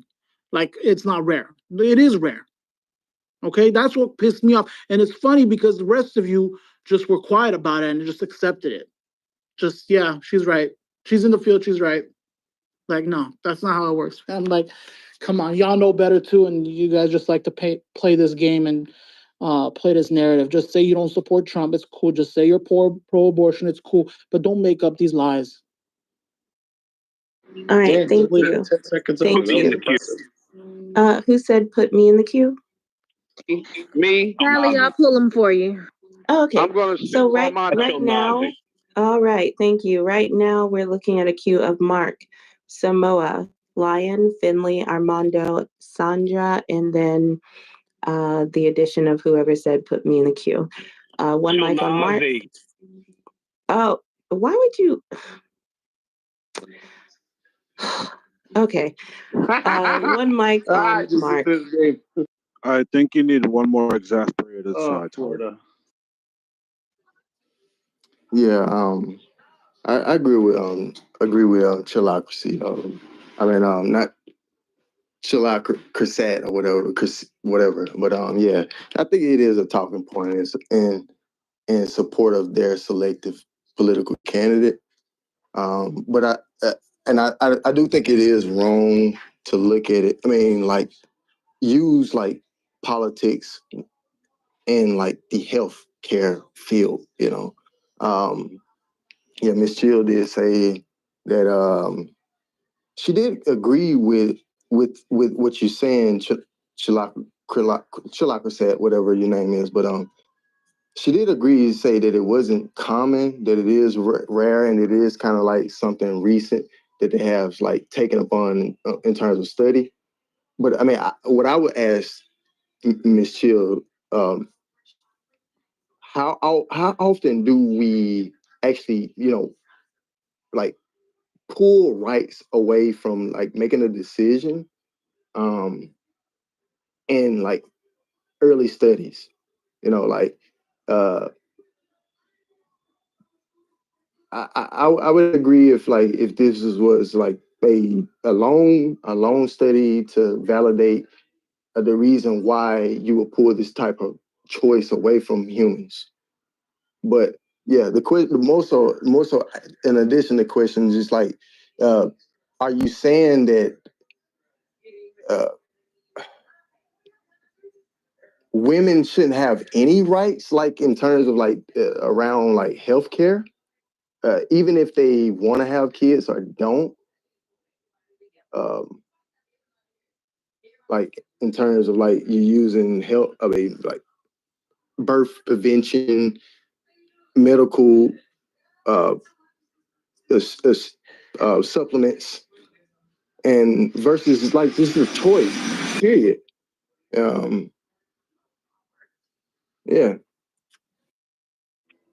Great. We'll move on to Samoa. All right, so I'm gonna line Callie, this may up. I ask a question? Was that a question for me? I'm confused. Yeah, it was, but I mean, it was a cue, but yeah, I was just kind of everybody's responding to you, but I wish you could. I wish Callie, you do could you mind answer if right I can back to me. answer that question? Let Aratazar respond. Samoa, do you want to give her 30 seconds to answer? Of course. Okay, great. Go on. Okay, I'm so sorry, Mark. Can you restate your Your question, please. Wait, you don't even remember the Here question? we go again. No, Here we go again. What the fuck? Give me the This is answer. an echo chamber, and it's over police. No, I'm overriding anything and everything that just happened. Samoa, you're up. That was All right, Thank you, so I can line this up.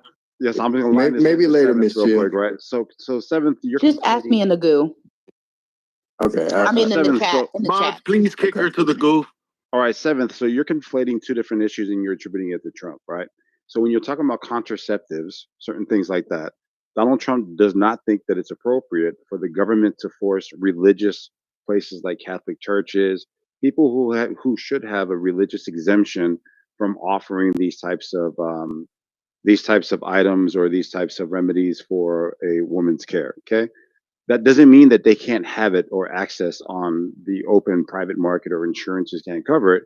He's saying religious institutions should have an exempt for that. So that's a different point from the abortion conversation. The abortion conversation, his position is clear. He's not for federalizing it.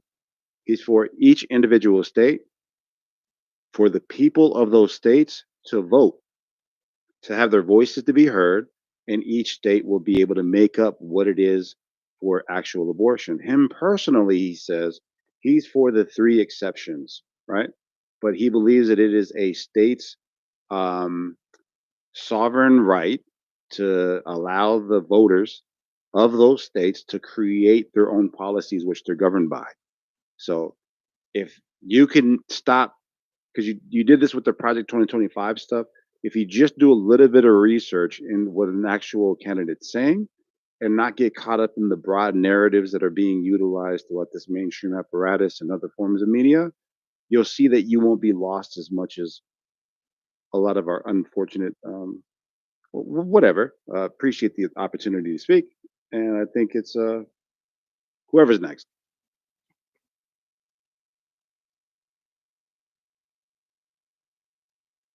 Okay. I think it's Lion.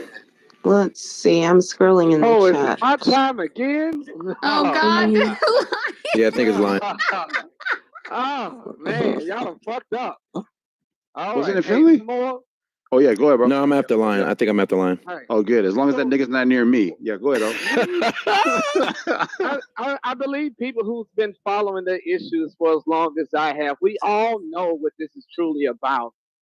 This isn't really about a woman's right or her right to her own body. No, this is propaganda to convince a certain demographic of people to kill them softly, genocide themselves so they can be easily replaced economically, geographically, and also politically by the other groups of people that this country wants to open the floodgates to, and also, by the way, give citizenship to.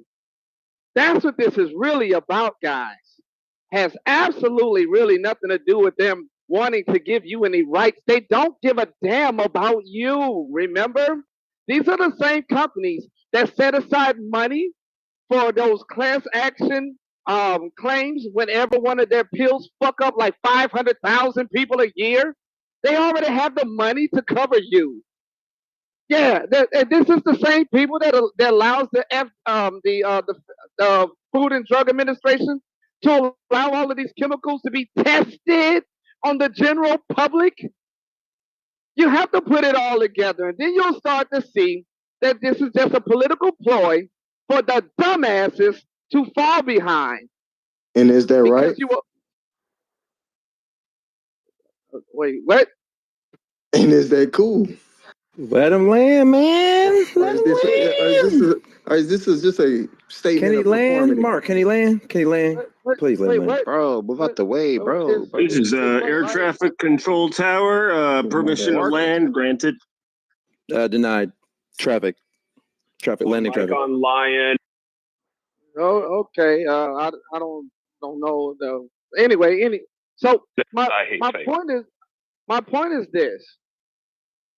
One side is appealing to a weaker, softer, less intelligent, less informed demographic in order to achieve their goals, which is to replace those very same people that are voting for it. You are voting against your self-interest. if you align yourself with people who are to kill yourselves. It makes absolutely no sense. And then they use these small, very, very small statistical numbers like rape, which is at less than 3%, less incest, which is also even less, as the main talking point to why you should have the right to murder your children. Now, I want you to look at this from a critical standpoint. Why isn't that same particular group, especially that same woman that's going This to nigga those, cooking. especially that same woman that's claiming that she's fighting for you, black woman, why doesn't she go to her other side and tell them to abort their children? Why hasn't she went to Chinatown and told those people she's fighting for them to abort their children too? Why is it that she only seems to come to your side? She comes to Atlanta. She comes to Texas and tell you how Because it's an Olympic sport in Atlanta. It is the bro code right here. I just simply want you to see things from a holistic standpoint and realize that it's a ploy to get you to replace yourselves. And they're trying to get you to turn against your very own men that are born to defend you. It's the same equivalent as chopping off your own fucking arms. It makes no fucking sense. I'm done. All right, thank you. So we're trying to make it through the queue so that we can get back to popcorn. Right now we're going to hear from Finley, Armando, Sandra, and then Pulp. And hopefully popcorn. Please be mindful of Did you time not add constraints. Achilnazi to the queue? Achilnazi. I will add Florida to introduce I would like to us. yield my time to Sandra and let her speak twice. Achilnazi. Okay. I like Florida better than Achilnazi. Yeah. So I'm updating the queue. We're going to hear from Finley and then Sandra, Pulp, and then Florida, because I refuse to call that other name out loud. Thank you. So, yeah, I don't agree about this. I mean, people have their theories about why the abortion thing is being pushed. I was very much a pro-lifer. I still pretty much am. I am politically abstinent on this particular issue. My wife kind of backed me out because there's a lot of nuance there. For those that say that it's rare, that say that these abnormalities are rare, it's 1 in 33 births. 1 in 33. That's not rare. That's the reason that I kind of backed off. Just like my views of the popo changed once I got on the force. Once my sibling got on the force, I kind of learned a little bit more about police, respectively. I think that a lot of people are being. One on the outside. I think a lot of. I said abnormalities and no caveat. I said abnormalities. After they talk. Okay, so I'm not gonna fight y'all for the mic. It's my time. When you get your time, you talk on your time. All right. You talk about abnormalities. You have to be very specific. I'm going to say this one. I didn't cut nobody off. Oh, they move had out the way. That's an move out the way. Move out the way. No, move out the way. Have blue Mongolian There's blue a blood. queue here. That's an abnormality. What's going on? That's a little different than your intestines being born on the outside of your body. Y'all done? Y'all can I finish? Go ahead, Finley, please. So as I said before, 1 in 33. I didn't name a specific abnormality, right? I said my wife literally does this every day, and it's more uncommon for her to come home and say that she did not have one of these types of births, right? And so this is what's wrong with writing policy, right? Certainly you can write a policy saying, hey, abortion is as birth control when there's not you can write all that in the policy, but for purposes of power, they won't, because it's votes, right? You certainly, and Red Rum accidentally said this, the quiet part out loud, right? When you talk about the abnormalities and these quote unquote exceptions, that forces you into a camp you don't want to be in, right? Pro-choice, right? And so you can't take that choice. You can't take that political stance, right? Because it goes against your political teachings, right? Even though there's a lot of nuance when you're writing policy, you have to choose a camp, right? And so instead of looking at the nuance, hey, I'm just going to pick a side. Even though that side is uninformed and makes no sense, you can just simply shout and say the other side has an agenda, right? But there's a lot of nuance in this conversation, which is why I backed off. My wife and I still don't believe in abortions as birth control. We still don't, right? We still do not. That'll never change. But with respect to the law and these exceptions that happen every day and are common, it's a whole different conversation. I'm going to land with this point. Mrs. Chill is a Trumper. She is a conservative, but she's in the medical profession, and this is what she does. And she's being shouted down and told, "Oh, you're a leftist." It just proves the point about the culture wars. This is why I don't vote federally, because it's so easily to get masses of people lathered up in this angry foolishness. And when you get angry, you can't even think straight. You can't, right? You just shout stuff that you don't know what you're talking about, right? Because that's what you believe, which is fine. My only thing is just, get more educated on the topic. I'm gonna land there. Wait. For the those health deficiencies, so women have choice. We still have a queue. Let's be specific here. We're talking about two different things. So, Finley just brought up defects, what his wife sees. Mrs. Chill spoke on a specific medical anomaly. That specific medical anomaly is 1 in every 5K to 6K births. That's what she spoke on, something specific. Now to say that due to birth control.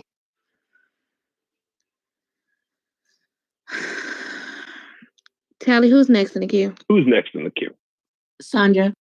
Okay, Sandra, go ahead. Oh, yes. So I had wanted to comment on, it kind of gets to me sometimes. We talk about abortion and we use medical emergencies or such as birth deformities or the fetus not being able to live on, or women that have major, like a body dysfunction or something that's going wrong, as a pass to excuse abortion as a whole. We can look at the statistics and tell the reason for abortion, which falls into the elective category, these women that just want to use it as a form of not owning up to their responsibilities and take accountability, is over 95%. When you look at the stats for women that are to save her life, that's like almost 0.3%. And when then when you go into, that's like almost 0.3%. And then when you go into, as far as the fetus, it's a harm with the unborn baby, that's a little over 1%. So I just think that it's just to excuse the hoetry is what I call it. You're talking about over 95% of women are killing babies because they do not want them for their own personal selfish reasons. I do feel like there should be things for like medical emergencies. Those things are, of course, to be accounted for. And in anybody in the medical field knows save the mother first. When it comes to especially making a decision, but to use those reasons as a pass to want to continue killing fetuses because women want to lay down and have and be raw dogging. Be raw dogging, just raw fucking. It shouldn't. I don't get that. You can't use that as an excuse. Just put it out there and say the reason why I want abortion to pass is because I want to be able to fuck raw and abort a baby if I don't want it. Just say that. No, you're saying it. We just might look at it a certain way. People might look at you a certain way, but you know what? At least you stand on business and saying, I just want to fuck, and if I get pregnant, I want to be able to go and abort the baby. Stop using these other reasons as a reason to pass abortion. Just say you want to fuck and fuck raw, and you want to go kill a baby because you don't want it. Just say that. Do you think abortion is wrong? Thank you, Sandra. All right, thank you. We still have a queue. Please control yourself, Rich. We're gonna move to Pope and then Florida. So I'll be very fast. So I have a concern, like when I hear a lot of the non-Black people try to make the statement that, well, we care about Black babies. Why are you guys aborting your babies? We don't want you guys to abort your babies. I just wanted to kind of ask what everyone thought, or if the queue, we'll wait for the queue first. I'm not trying to disrupt that, but I'm just interested on how people feel about this thought. Why are they so concerned with what we're doing with our children if at the end of the day, they're going to be raised in poverty if the mother can't afford it? If she has a baby, let's say, like Sandra said, she doesn't want to have a baby. She just doesn't she can't financially support it, but she doesn't want to stop having sex with her man. You know what I mean? Like, Right. but she can't financially handle it. So what do these people really benefit for us having kids other than to call us thugs on the news and make other ridiculous generalizations about us as a people? Practice the withdrawal method. It's That's good inquiry. That is disgusting. Come on now. it's the moral argument. So you're not talking about all white people, are you? We were gonna hear from Florida, What is the cue done? and then we were gonna move back I'm to. sorry. Yeah, and then we're gonna move back to popcorn. Wait, what's wrong? Tally first and popcorn if I can. Okay. Wait, I wanted to go first. Okay. Well, after Florida. Lion can jump it off if you want. So I can wait. Did we just kick Florida out of the queue? Okay. We're on you, Florida, and then we'll go to Lion and Finley, and then we're in popcorn, but it's a respectful popcorn where we don't speak over each other, where we allow people the opportunity to land, and we don't behave like Rich. Thank you. All right. So the new name, since everybody is on board the chill wagon, my new name is Achilnazi. And I'm going to ask everybody to pronounce it correctly. Achilnazi. It's like Ashkenazi, but chill. Hurry up, bro. Right? So that's number one. Number two, we know a couple of things.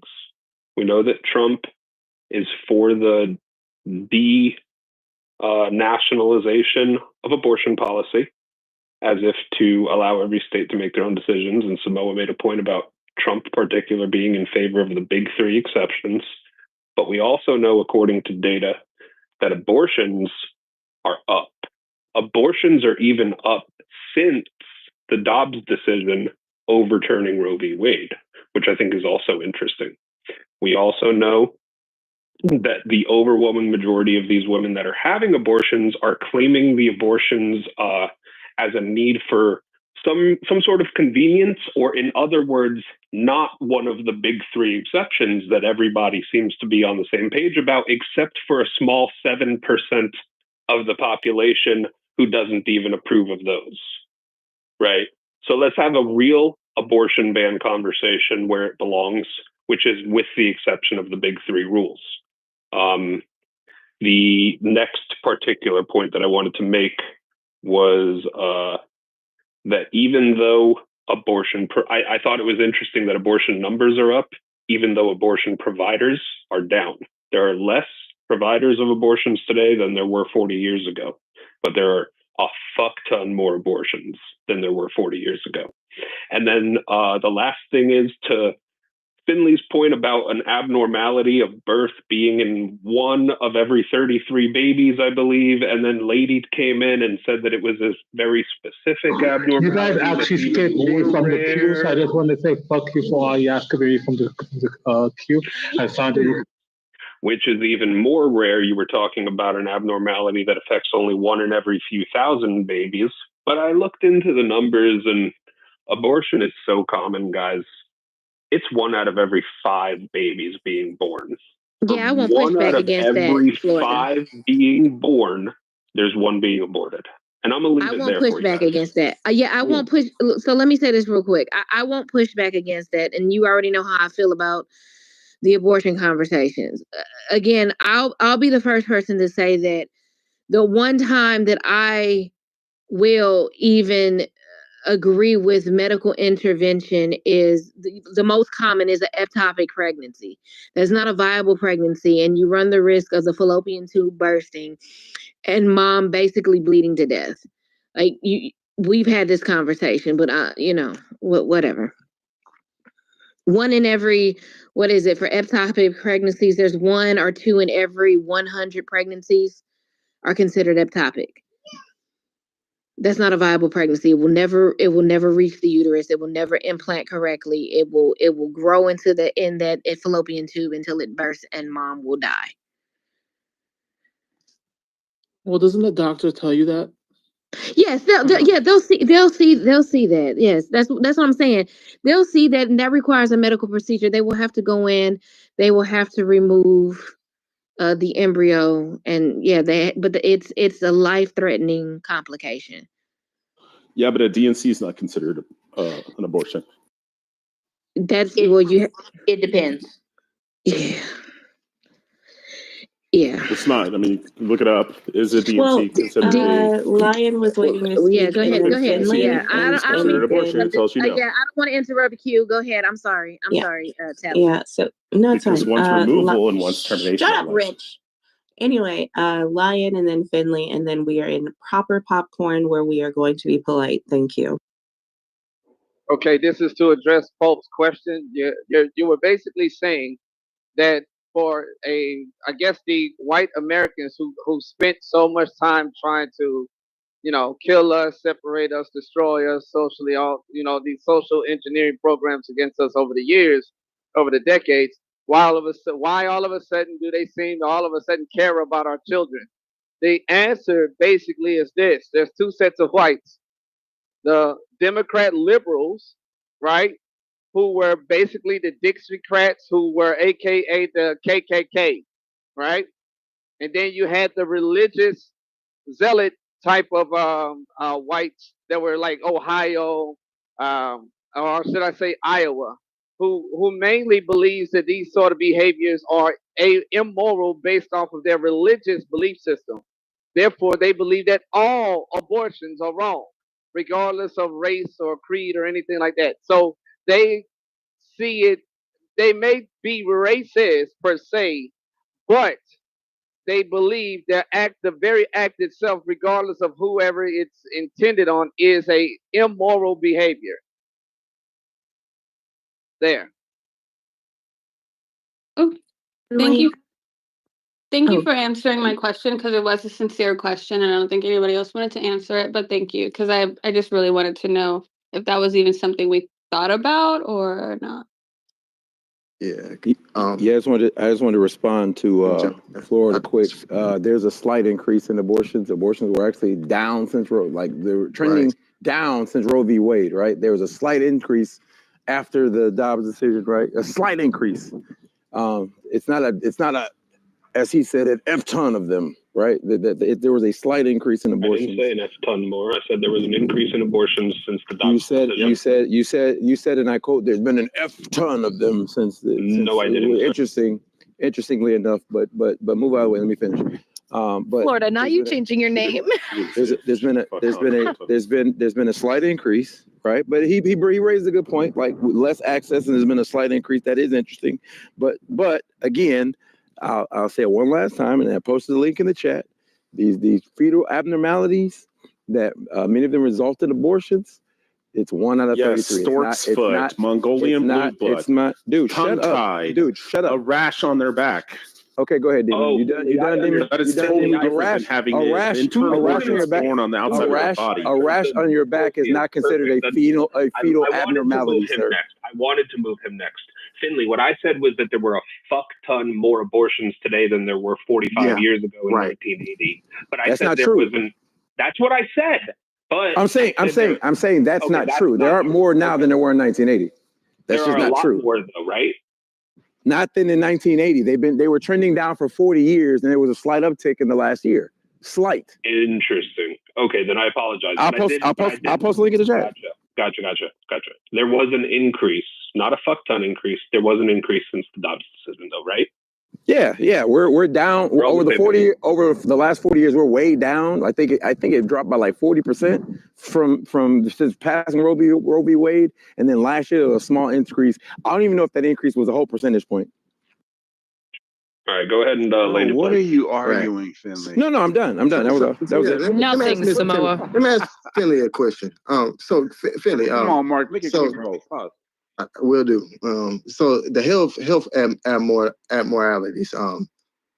Do you think women should have a choice in terms of that 1 in every 33 that experience that?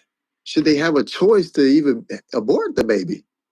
What do you mean? So to answer your question, yes. And this is the one argument that I agree with, right? And again, I am vehemently against abortion as birth control. I think it's butchering of children. I think that's murdering of kids, right? As birth control, I think it's irresponsible. However, again, my wife educated me on this topic, right? And the one thing that they get right on the pro-choice side is it should be between a mother and the doctor, their doctor. I would say a husband, mother, and the doctor, but that's just me thinking about family values. But that's why, because there's so much nuance. When you write legislation that ignores nuance, right, and you push these talking points and ignore the nuance, that's when you get into trouble.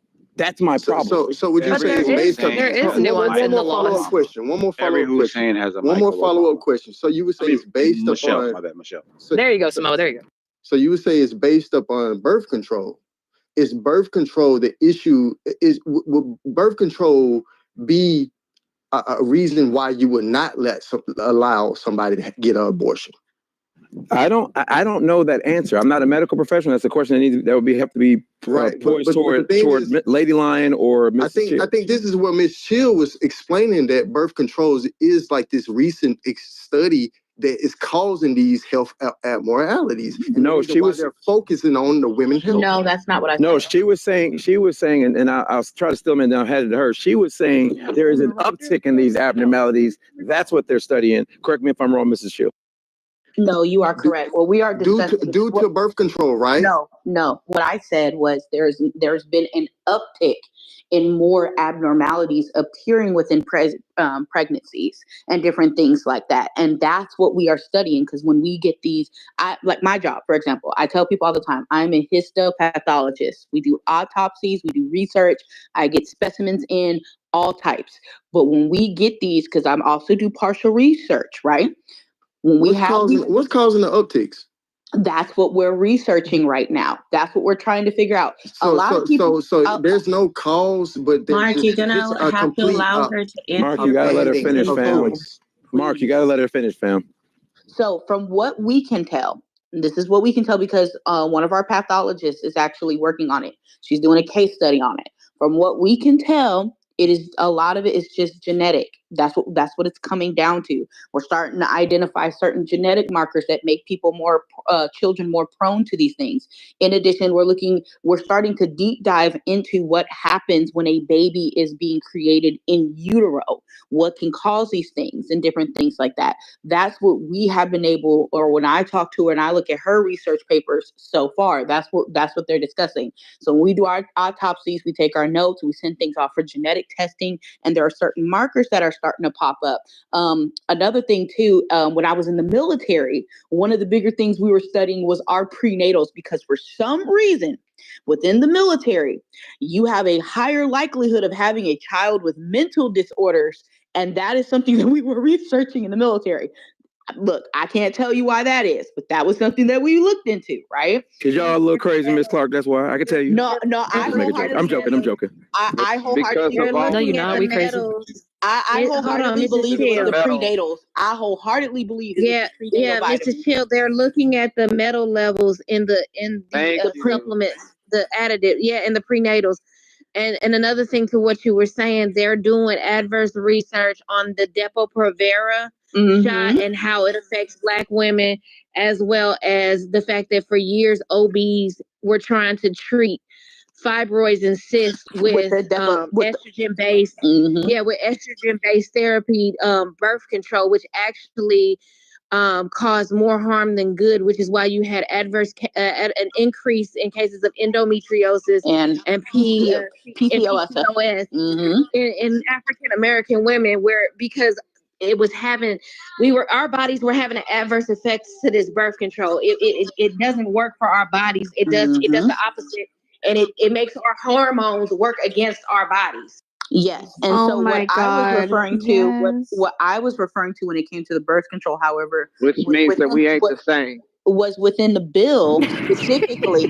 It targeted certain types of birth control that is used to treat PCOS and endometriosis and certain medications that are used. So like, for example, lady, you may know it. What was the medicine before metformin that was used to help women treat their PCOS? It was something formin, but it wasn't called metformin, because now we have metformin, because the original one that was supposed to be used for fucking type 2 diabetes. Yeah.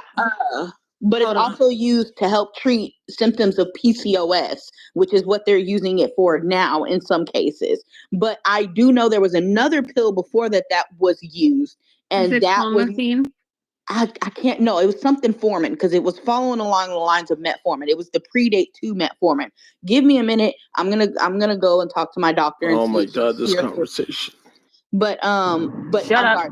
I'll be quick. But that was one of the things that I was referring to when I said it in the bill, and I'm gonna land there because people are telling me rush off. So No. Don't listen to these boys. These boys have really small attention spans. Don't listen to them. I know, men are so mean. Nah, you literally. I'm not talking about you lying. A hit dog will not holler. Relax. Pocket, you're right, Pocket, and it's also due to the fact don't listen to fucking monkeys. You all were ingesting. Did you have that prepared? I would just like to say fuck Galaxy and you fuck all were Shut. ingesting soft metals while you were pregnant with these bastards. You were just. I said we ironing it out right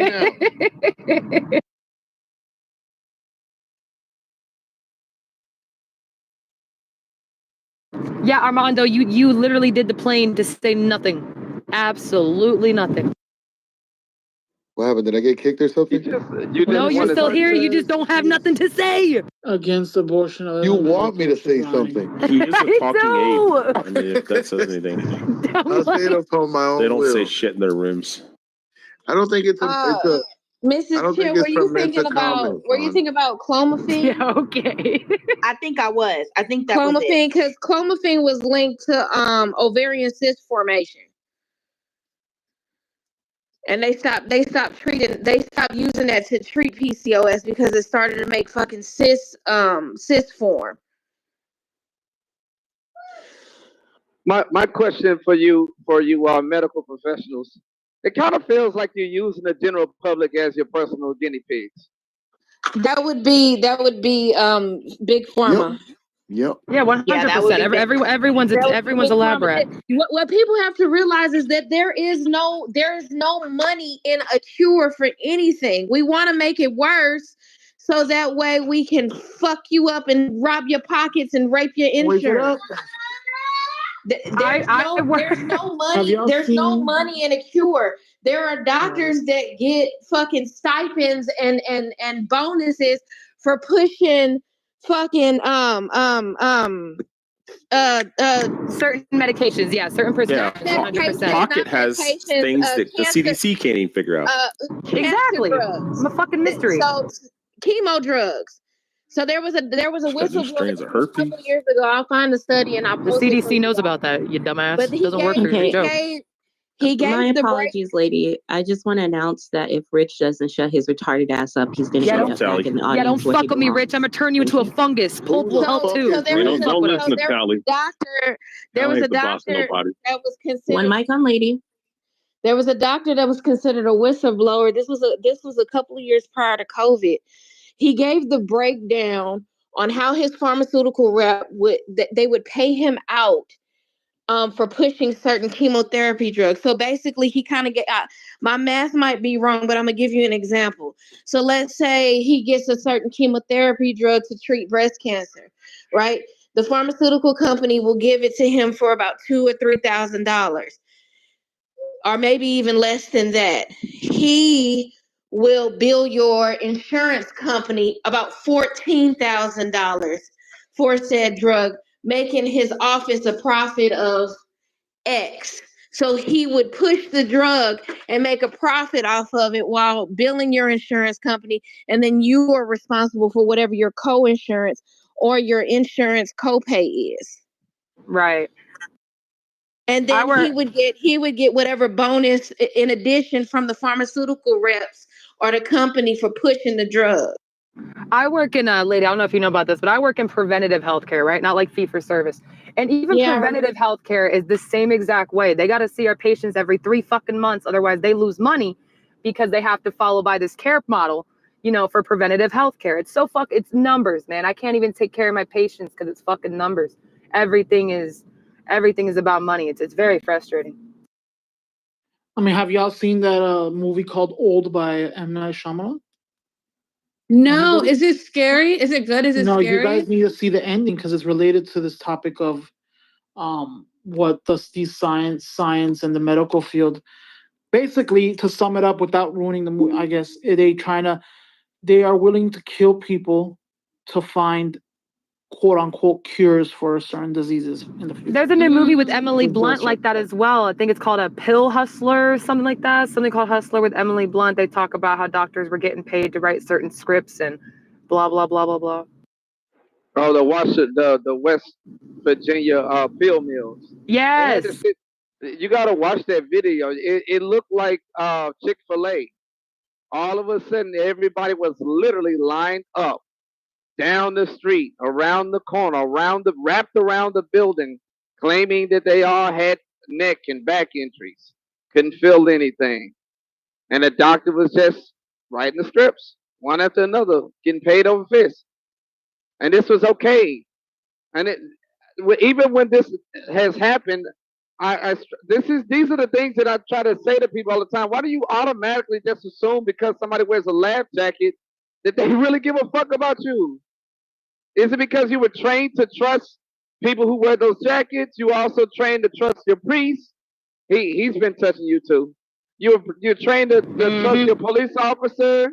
He's usually the one dropping drugs and shit in your car and throwing your life away if he just, if he's trying to get a promotion or something. Hit that quota 100%. You're trained to trust the doctors, and the doctors are just trying to, they're trying to make some money. How do you think they get so wealthy? It isn't because they're actually solving the problem of each and every one of it's the drugs. When you go to school to be a doctor, you're going to learn how to prescribe and give yourself the right to prescribe drugs. Drugs. That's it. And you're trusting them. You just automatically give all of your will over to this stranger who went to school to get paid. He's got a fucking loan, educational loan that he's got to pay off.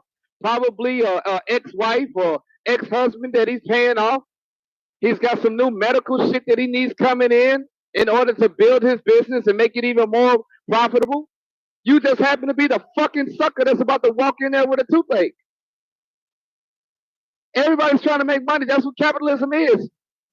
But you just can't just believe everything that you see, or because people claim to be so educated. And I'm not even taking anything away from their education. What I'm trying to say is I don't believe that they necessarily have the moral fortitude to perform their jobs and be profitable. Not at the same time. Something that I wanted to say to Lady really fast is, and Lady and Miss Chill, because I know that we're all in the hospital sector and Pockets, because we all work in the medical field. This capitalism and greed has infiltrated the medical system so bad these days that it's not even a badge of honor like it used to be to work in our field. It's so sad. And it's even bleeding into the laboratory sector, especially the private sector. See, what's happening is right when COVID came, and this is something that really bothers me. I'm actually even thinking about going to the government about it. I mean, no barking. It's because sorry, I don't want her to bark, but like after COVID, these private labs started showing up, and then these people who are businessmen started partnering with their cousins and their sisters who happen to be doctors, even though they're not in the medical field, and they open up these laboratories that are unethical, that do not do their due diligence in keeping up with CLIA. They don't keep up with CAP. They're not doing the right thing. They're just there to make money. And we see capitalism in our laboratories now because they're not operating at their maximum efficiency. So I just wanted to say that too, because it's also infiltrating the laboratory world as well. Capitalism is bleeding into everything, and I don't believe that it belongs in the medical field. And as you can capitalism ruins most things. And as you can see, it builds I a mean, level. it's better than better than socialism and communism, because at the end of the day, the rich dominate no matter what. And we got justifiable murder here. And as you can see, it builds a level of distrust, as you see right here with my husband wanting to take down the man and the entire system, because now people go into their doctor's office and they question everything that their doctor says. And don't get me wrong, I am one to say, always seek a second opinion if you're unsure about, your doctor. And if you really are that unsure about your doctor, or if you seek a second opinion and your doctor's proven wrong, remember, it's always an educated guess, but you can always find yourself another doctor. But it creates this level of mistrust. So now every time somebody goes into the hospital or they go into the doctor, hey, Armando, shut the fuck up and quit acting like the ape that you. He don't got nothing to say anyways. Anyway, y'all really just came in here to just act an ass. That's really why y'all really came. Listen, you know what? Since y'all want attention, I'm gonna give it to you for about 30 seconds. I'm gonna give it to him about 30 seconds. Since y'all came in here, you didn't come in here on good faith to actually have a conversation, to share a space. You came in here to act like the apes that you smell like. So you can always go back on your other side. See, that wasn't you can always go back on your side of the hallway and continue to make rooms about us because you're so obsessed and you can't live a day without talking about feelings. We're chilling. Because you want to have space in here so bad. What is that? I'm talking about Armando. Sandra, I'm not coming for you specifically, baby. I'm not coming for you specifically. I'm talking about Armando. He know what he been doing. You're 100% right with the healthcare. You go into the doctor's office and you're on pins and needles. You're on pins and needles, and you come into the hospital and you're on edge because you don't know who to trust. And what's fucked up is that they aren't even able to find doctors because a lot of doctors aren't in their network. They have to pay these huge ass premiums. They have to find a plan that's in network, and that plan is going to cost them like so much when it comes to premiums and deductibles. They're going to be broke by the time they find a good doctor. So it's just ridiculous, the system they have, especially set up for seniors. It's beyond criminal how they're having the seniors doing their healthcare. Beyond criminal. And Miss Sandra, I want to thank Miss Sandra for coming in here and giving her insight because you've been wonderful. You're a queen. We love you. Mwah. Kiss. Well, Medicare is getting involved in discussing drug prices coming 2026. So I'm hoping that will be a good change. I don't know. But when it comes to healthcare insurance, nothing's going to change. The only thing constant is change in healthcare. 100%. What Medicare is going to do though pockets. To where I live, you can get your medication in Mexico for half off. Believe it or not. What Medicare is going to do pockets, and this is what we're seeing. Like they try to push back on drug prices, but typically the main drugs that affect seniors will usually get a bit of a nudge in the right direction. The rest of that crap is still, they just rape us over the coals. And to my comment about capitalism, diabetic medication, heart medications, Finley, what website is that PTR from? That was from, we were talking about 538 yesterday. That's 538. 538 is the site? Yeah, the site, 538. Cool thing. That's what I'm asking. Nate's site that he sold to ABC. All right, it's not 17. But I wanted to land. Hold on a second. He sold it to ABC. I thought he was still the owner.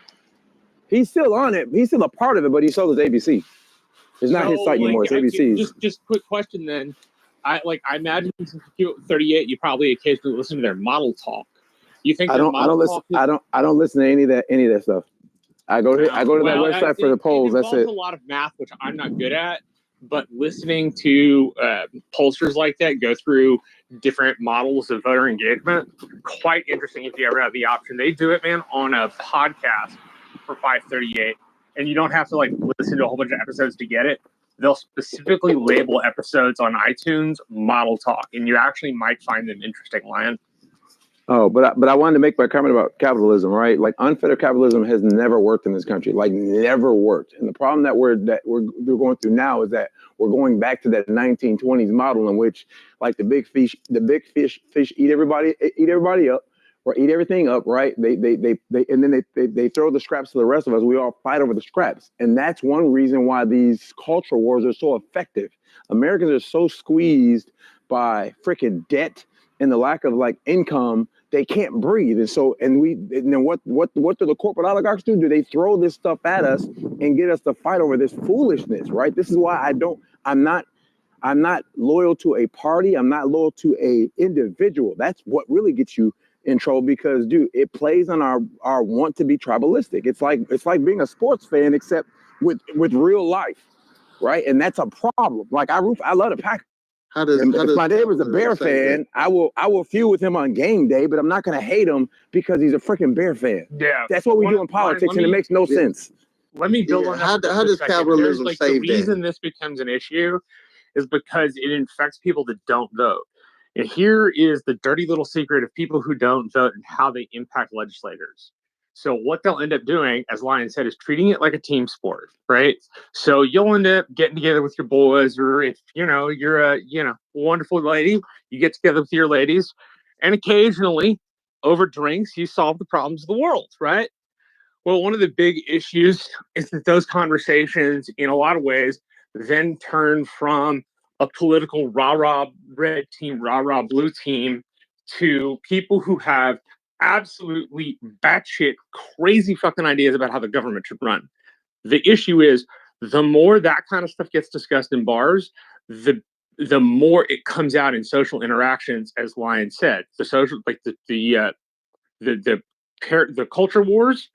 That's where some of that stuff comes out for folks who don't vote. And the cumulative effect of all of that is that it pushes our legislators, whether you're in a state or whether we're talking about the National Congress, it pushes them more to their wings.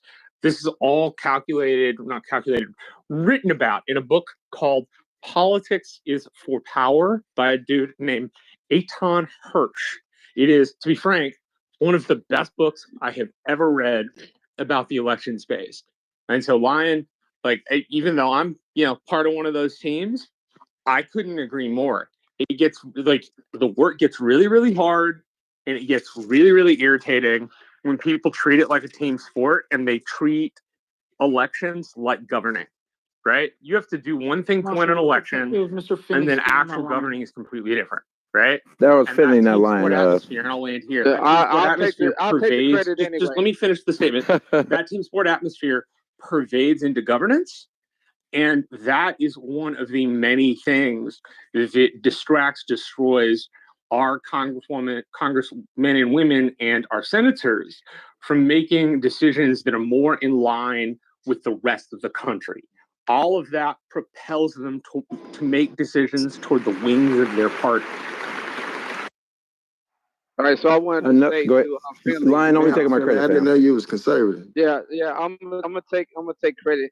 I think what you were really referring to was a corporatocracy, which is where let's just say the medical field, first of all, they get the government to take our tax money and use the tax money to develop some sort of new drug, new medical this, a new medical that, or whatever.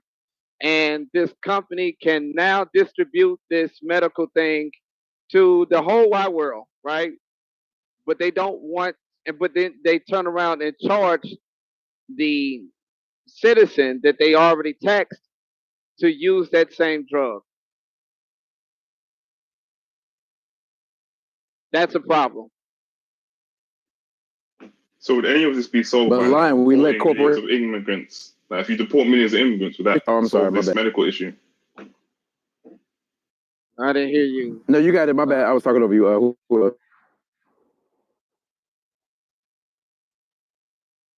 Yeah, I think. But Lion, I was saying. No, sorry. My mic was thing. I just I'm asking, because I think someone said they mentioned something about the negotiating some price caps, but it seems like you lot are dealing with quite a lot of fuckeries in terms of the healthcare system. But what would make it even slightly better? Is there any kind of path that anyone can see? Would it be mass deportation? I don't know how that would relate, but is there any policy position? I don't know. What every other advanced nation does is what we should do here in the States. That's it. There's universal healthcare, and we allow the freaking insurance company, these drug providers to sway our opinions. They control the narrative. That's the problem. So in this case, this has nothing to do with deporting anybody. This is a really simple fix. It's more of a social fix. So the money that the proceeds that comes off of it is. Watch this. So the social fixes aren't simple. So just I can give you the solution if you just shut your British ass up. So the proceeds that comes off of the drug that was manufactured by United States tax money, the general public should go into something similar to an IUL, and that IUL would generate income, and that income could be distributed to each and every citizen on top of the other social programs. So therefore, that bit of money can go into personally helping pay down if there's a medical issue for each and every citizen that had to, of course, invest their money into something that they didn't have any say so over in the first place. Really simple. So what, is that taxing the businesses that profit off selling it internationally? National healthcare is the solution. That's the only solution. We push it. We push against it because again, the corporate oligarchs tell us that no, the healthcare system we got is amazing. Even though the companies that we work for tether us to the companies for healthcare, right? You get your healthcare through your company provider. They pay in most instances like 80 or 90% of that cost. You pay the rest in co-pays and premiums, right? And if you were to instead go to a nationalized system, your taxes would not reflect what your corporation pays and what you pay. It wouldn't reflect that. You know what I'm saying? That coupled with a decoupling of the corporate interest in the FDA, because that's also a problem. Because just because you would give us national health care, you still got this whole idea of pushing through drugs and our food that is being freaking rigged and poisoned, right? That's another problem that we have in this country. But that's all because of big freaking money, corporate interest, and dare I say it, capitalism. Mr. Finley, we don't have national health care not because of bad capitalism. We don't have it because the cheapest estimate in U.S. government expenditures is an extra $3 trillion a year, which we don't fucking have, right? And we could have it. Our largest expenditure in the federal budget is mandatory spending, which takes up Social Security, Medicare, disability insurance. That'll amount to something nearly $2.5 to $2.8 trillion. You got an allocation problem. For those who are unaware, $1 trillion is an entire World Trade Center built out of. You got an allocation. But Marshall, you know why that number? You know where they get that estimate, Marshall, and why that's a spun estimate? Because a lot of healthcare in this country is provided for on an emergency basis. If everyone had access to a primary care physician and they did things preventatively, that number would come down. And the reason that number doesn't come down is because most Americans wait until the last minute to get care, and we eat like trash. The person I got this from was Bernie Sanders and the Congressional Budget Office. They each did an estimate on what Bernie Sanders' Medicare for All plan would cost, which is the kind of thing you're talking about. And their estimate was over a decade, it would cost about $32 trillion. That means every single year, it's an extra $3 trillion. After that $2.5 trillion I told you about, the largest expenditure we have is the interest on our debt. Now, you'll hear me say this for mass deportation. It's a dumb fucking idea, and it would cost trillions of dollars we don't fucking have. It would add to the federal budget at least $1 trillion a year for the next 4 years if Trump were president, if he could get that through. The issue we have is the higher our debt goes, the larger the percentage of money we have to pay as a secondary expenditure means that credit rating agencies like Moody's, who in 2013 downgraded our credit because we in the United States Congress and the public could not come to some sort of concession about how we were going to spend money, which is where sequestration came from, right? So you have all of that, and then you have the fact that the third largest expenditure is the military budget, right? Now, don't get me wrong. If you ask Brad this, Brad has said this to me many, many times. Marshall, yes, we need military expenditure. Yes, we need R&D, but there's definitely places to cut some fat, right? So cut some fat there when you need to. Get military men like Brad who know what the fat actually is. Let's not make it some elected official or, God forbid, somebody like my little brother, who I love to fucking death, but my brother has no military experience. So if he looked at a military expenditure sheet, he'd have literally no fucking clue what's cut and what's keep. So you look at all of that, and we're spending about $4.5 to $4.8 trillion a year, rounded up.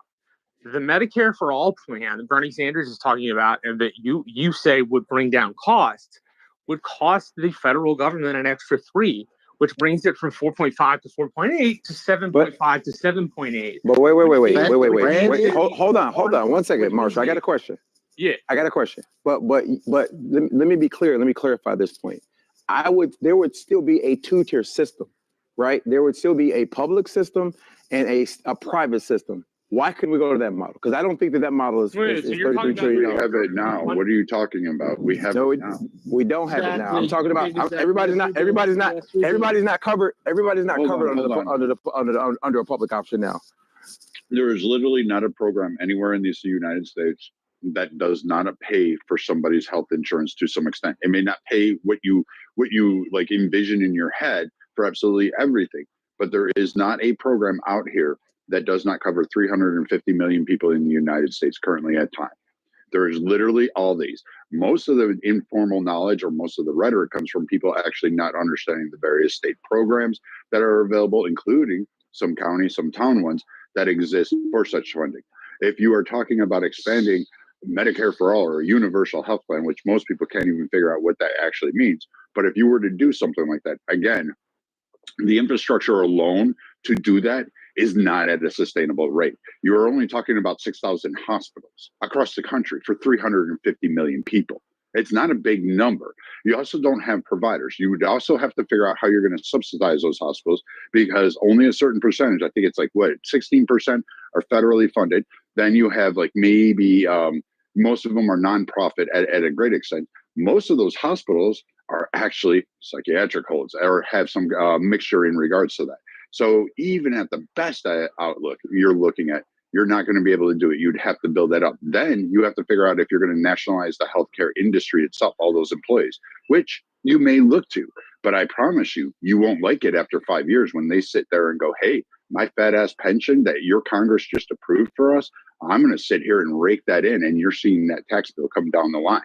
That's the problem. If it was as easy as you're saying it, we would have done it. Trust me on this. Now, the best option you could do, in my opinion, is to actually use assessment risk based on a state and do a Medicaid and a private partnership, allowing the subsidies to help balance out the private partnership and stop using pooling under the insurance. It should be sold like a car insurance program in which you have those. That would be my greatest, because that way you would have the private industry being able to compete on an individual basis, and thus you wouldn't be subjected to the most expensive people that are in your risk pool that you're paying for on your premium plans. But you would have to actually break that down. And again, a lot of you should really learn like what the medical insurance industry does versus what Medicare allows you. And as far as those like Medicare controlling expenditures, just right now, next year when Trump comes into office, you're going to hear Democrats scream, look at what he did to Medicare. And it wasn't him. It's going to be Biden under this, because they artificially controlled the decrease in the premiums for seniors in this election year, which is an actual violation, by the way. But they actually are going to be sent a balloon fucking increase of like 30%, maybe 40% in some cases for their premiums. That's coming next year. That's a massive fucking hit to seniors right now in a Build Back Better economy that's Build Back busted. So when we look at all these things going around, yes, I don't think our health insurance industry is great. Are we better than England? Yeah, I think we do. And if you're talking about quality of care versus who pays for it, the two do not correlate. Whoever pays for it doesn't matter the quality of the care. You have different standards for those. And let's not forget, we do not hold a lot of the malpractice, the accidental drugs, overdoses, all these things that occur in hospitals. A lot of those, try to see if you can get a fucking doctor removed and lose their medical license for shit. We have a doctor literally that was on this app who had a malpractice claim, and he removed the wrong fucking leg on a patient at New York Presbyterian and was sitting up here on stages giving COVID advice on Clubhouse. That motherfucker had that. And he was still a doctor, he was still operating, and he was still in the fucking practice, and he was up here offering COVID advice. So again, if you... But Brad, you will admit that problem because they get to freaking review themselves, essentially. Like the boards are all doctors that won't freaking fire their own. Correct. I get that. There's a lot of inherent problems on it. And can we go to a Medicare for all system?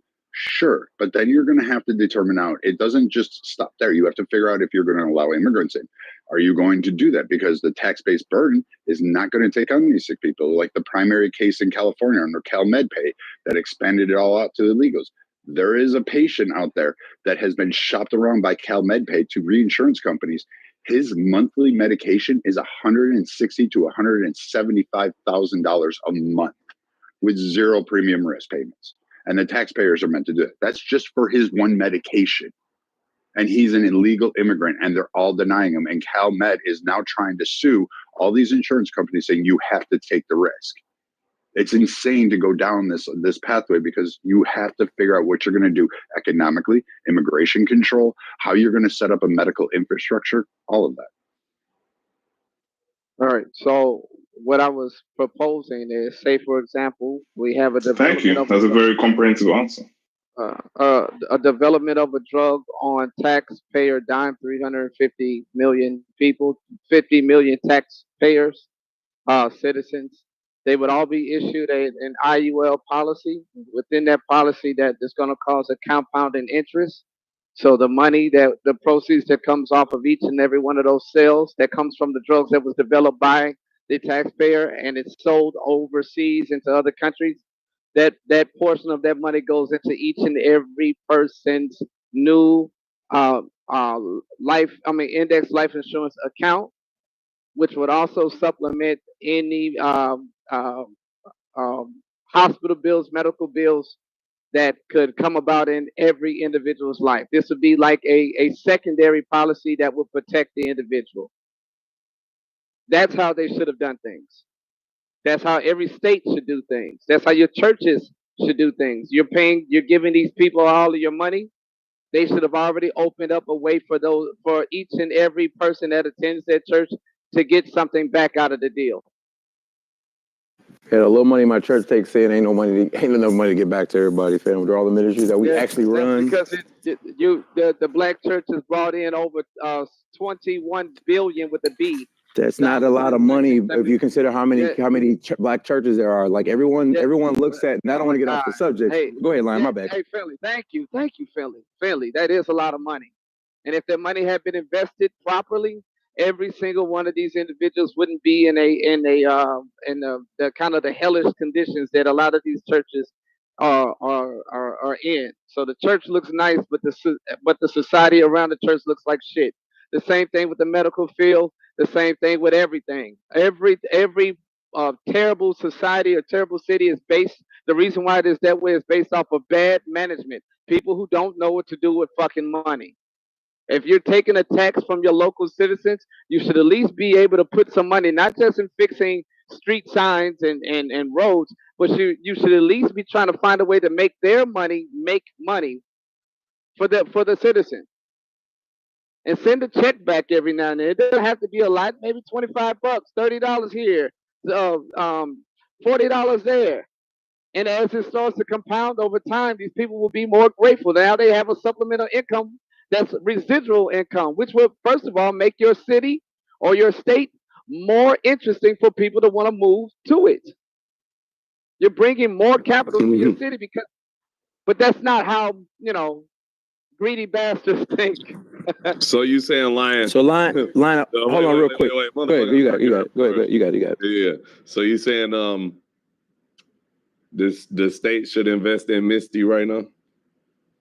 No. Not in stocks. That's too risky. It's too volatile. What I'm talking about is IUL, Index Universal Life. These are insurance policies that have a cash payout, but they also have a compounding effect, which is, say, for example, you put $100 in, and it's going at, let's just say the compound effect is 16% a month. 16%. Imagine. Now we're talking billions of dollars that these drug companies have made off of the taxpayer. And they're selling that same drug overseas, making billions more. And you ain't getting shit for it, even though it was your initial investment. Where they do that at? But they do that with not just drugs. They did it with the internet. They did it with freaking GPS. But Lion, I was gonna just a quick comment. Right, I know. I know. But I just want to make a quick comment about this church comment because I hear it all the time, fam. Dude, I hate that churches are looked at like Joel Osteen's church or freaking Creflo Dollar. Most churches don't have that kind of money, fam. Like our president doesn't even take a salary, right? The little money coming pays utilities. It pays for freaking food for the food pantry that we provide, like school supplies and running ministries that actually do stuff. Like there's not all this money left over to do anything, fam. That's just not most. That's most churches. We're not like the Catholic Church. There's billions of dollars, and because we're not associated like that or that big. Right. But most black churches are not that big. Well, all right. Listen, I'm not going to continue on with you about this because I know you want to lead it to your personal church and your life, your anecdotal life. So I'm talking about nationally. It's not anecdotal, Lion. Dude, I've been to hundreds, if not thousands of churches, fam. I was involved deep in the ministry. Do you hear what you just said? I've done this. I've been there. I'm talking statistics and I'm talking money. That's outside of you, sir. So please stop. Because y'all lump this big amount together and act as if it's a lot of money. In the United States. I don't want to argue with you, Philly, because it's stupid. I know I'm right and you're wasting your time. Dude, you're not right. That's what I'm trying to tell you. You're not right. $60 billion over 30 years is $2 billion a year spread over thousands of churches. That's not a lot of money. Now put that at 16.82%. Fam, you have to subtract their utilities. You think churches get light, heat, and air conditioning for free? Stop. Put 2 billion times 16.82. I said subtract the utilities. Do you think churches get lights and air conditioning and heat for free? What I'm saying. Listen to what I am saying, Billy. I heard what you said, fam, but you're missing details. I'm not missing details. You are. You're taking the entire amount and say you should have invested that, right? So how do they pay utility bills? You're missing it. All of that money isn't going to no goddamn utility bills. Now, most of it is going to operations in these small churches. Yes, it is. No, it is not. Yes, it is. It is not. It is too. Hey, Philly, stop. Philly. Over the years, since the inception of churches and the Lion, churches are non-profit organization, non-profit. Remember that. Right. Remember, yes, please remember. Oh, now you want to show up. And if they start investing, they got to pay taxes on that stuff. If they had to invest. Oh my God. No. They got mortgages. Churches have mortgages. Churches have utilities. That stuff ain't free. Oh my God! Listen, it is tax free. You're not listening. You don't know what I'm talking about. Dude, it's tax free, but they still got that. Churches that have mortgages still have to pay mortgages. Lights aren't free. Hey, Philly, heat ain't free. Water ain't free. Maintenance ain't free. Wait, not even. How can they invest the money as profit though? That's what I'm trying to get to, right? It's not. You're missing it. What is an IUL? And you would lose your status as an MPO. Exactly. Yo, Nathan, Lion thinks churches have all this. Most churches have all this extra money to invest, and I'm trying to tell them they don't. Are you purposely trying to talk over me because you're wrong? Fam, you're wrong. That is a common thing with Finley. Philly, please. Shut up, some more. Somebody give me a green bean so I can shoot this dude. Type in these 3 letters. Type in IUL. I have an IUL line. I know how they work. What are you talking about? I have one with Transamerica. What are you talking about? I have an IUL. How do they work? Now say. I know how they work, Lion. I'm not arguing, Lion. I'm not arguing with you how they work. Hey, all right, yeah, you are. Hold on, let me. No, I'm not. I never challenged the IUL. Lion, I never challenged the IUL, Lion. All right, so you are arguing it because if you weren't. Lion, what am I arguing with you about? If you were fully knowledgeable about the IUL and how it works, then you wouldn't have said anything about fucking taxes. It has absolutely nothing to do with you losing your position with your nonprofit. It doesn't. Lion. Okay. You wouldn't have said that. I argue with you. When I came off mic. Because you know that an IUL is non-taxable. That's right. If you take a loan out on it, right? But your gains are taxed. But I want to say this. No, they are not. Right?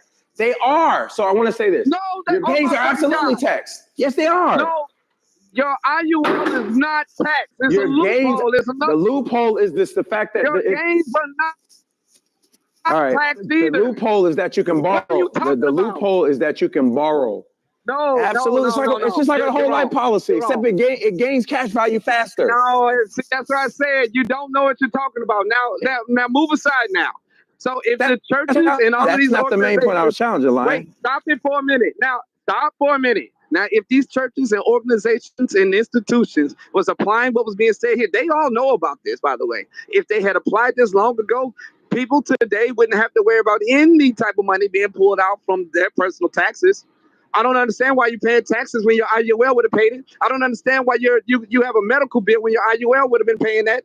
I don't understand why you would have even needed a bank loan when your IUL could have funded you. And it's tax free. Also, IULs aren't that old either. They're not that old either. But that's not what I chimed in and pushed They're back. usually just for the super supreme high net wealthy because it's not better than a 401k. And it absolutely, in terms of saving for retirement or doing anything like that, it's just a way for the high net worth people to basically reduce their taxable income because they've maxed out every other retirement option. All right, so you But take Lion, I was challenging churches having money. That's what I initially challenged. All right, well, let's move on that. You say this, and then after that, we have the statistics that say otherwise. The point still stands is this. If your leaders of all of these institutions really gave a damn, they could have fixed the financial problem. And this is a very simple way of doing it. And it would have taken care of each and every citizen. You already have your personal insurance with your company. This would have been a supplement to that. The compounding interest could be for life, permanent. They don't tell you these things, and they don't teach this shit in school to the public school systems because they don't want you to actually benefit. They love for you to continue seeing yourself as the generator of your own capital. But it only works the way you're describing if you have a big option at the front. If you only make a large amount, it doesn't. Remember what I said about the money that was taken from the taxpayers. Hold on, dude. You bitch about people talking over you, and then you do it. I mean, the caps on no returns, no guarantees on the premium amounts, or even the market returns. That alone wouldn't guarantee or do what you're suggesting to do. It's a big possibility, and those risks are actually there. And it's like, again, it's usually a tax loophole because, again, the tax cutoff or the tax amount actually helps the wealthy, and they really don't give a fuck about the IULs or the high net worth people. Okay, so I want you to pay attention to what I said so we don't have to repeat this. I said the money that they had taken from the taxpayer, you know, the drug developers, with the blessing of the United States government to develop drugs that they sell internationally, making billions upon billions of dollars. I proposed that they set up IUL accounts for each and every citizen. And just like you got your little STEMI check, that money should go into an IUL account. And then at some point, if you ever need it, you can get it out there. And it's Imagine imposing a tariff on a non-taxable. private country that's a U.S. based company, which would be challenged. That's not going to stand through the courts. And then, even if it was law, that just flies in the face of everything capitalistic. Even then, you wouldn't even. Yeah, that just the outcome just wouldn't be what you're describing. It would. Yeah, it would, because you are actually putting a tax on a private American company who does research under the behest of the American people. They taxed us for first. instance, we don't. It sounds socialistic. Vaccines they really tax profitable for everybody. No, they don't. The vaccines are so blind. Again, you want respect to be heard. So I'm going to tell you, shut the fuck up. And I just repeated myself, and you argued a point that I had already made. So again, it's a tax on top of a private company, an additional tariff, if you will, and under the export. And then you're sitting there saying, "Oh, we should do this." Now, the reason we subsidize a lot of these drugs is because the only drugs they would produce would be high profit drugs like Viagra.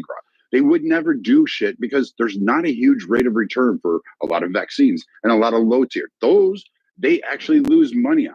So in order for the U.S. government to continue to say, hey, please make a polio vaccine so fucking kids don't get it, or an MMR, we're going to subsidize you part of the research and part of the model and part of the production so that we can go this, because we know you're going to operate at a massive net loss for that product that our American citizens need. That's how it works. I know. All right. So Brad, I want you to focus on what I'm saying, and I get the feeling like you just.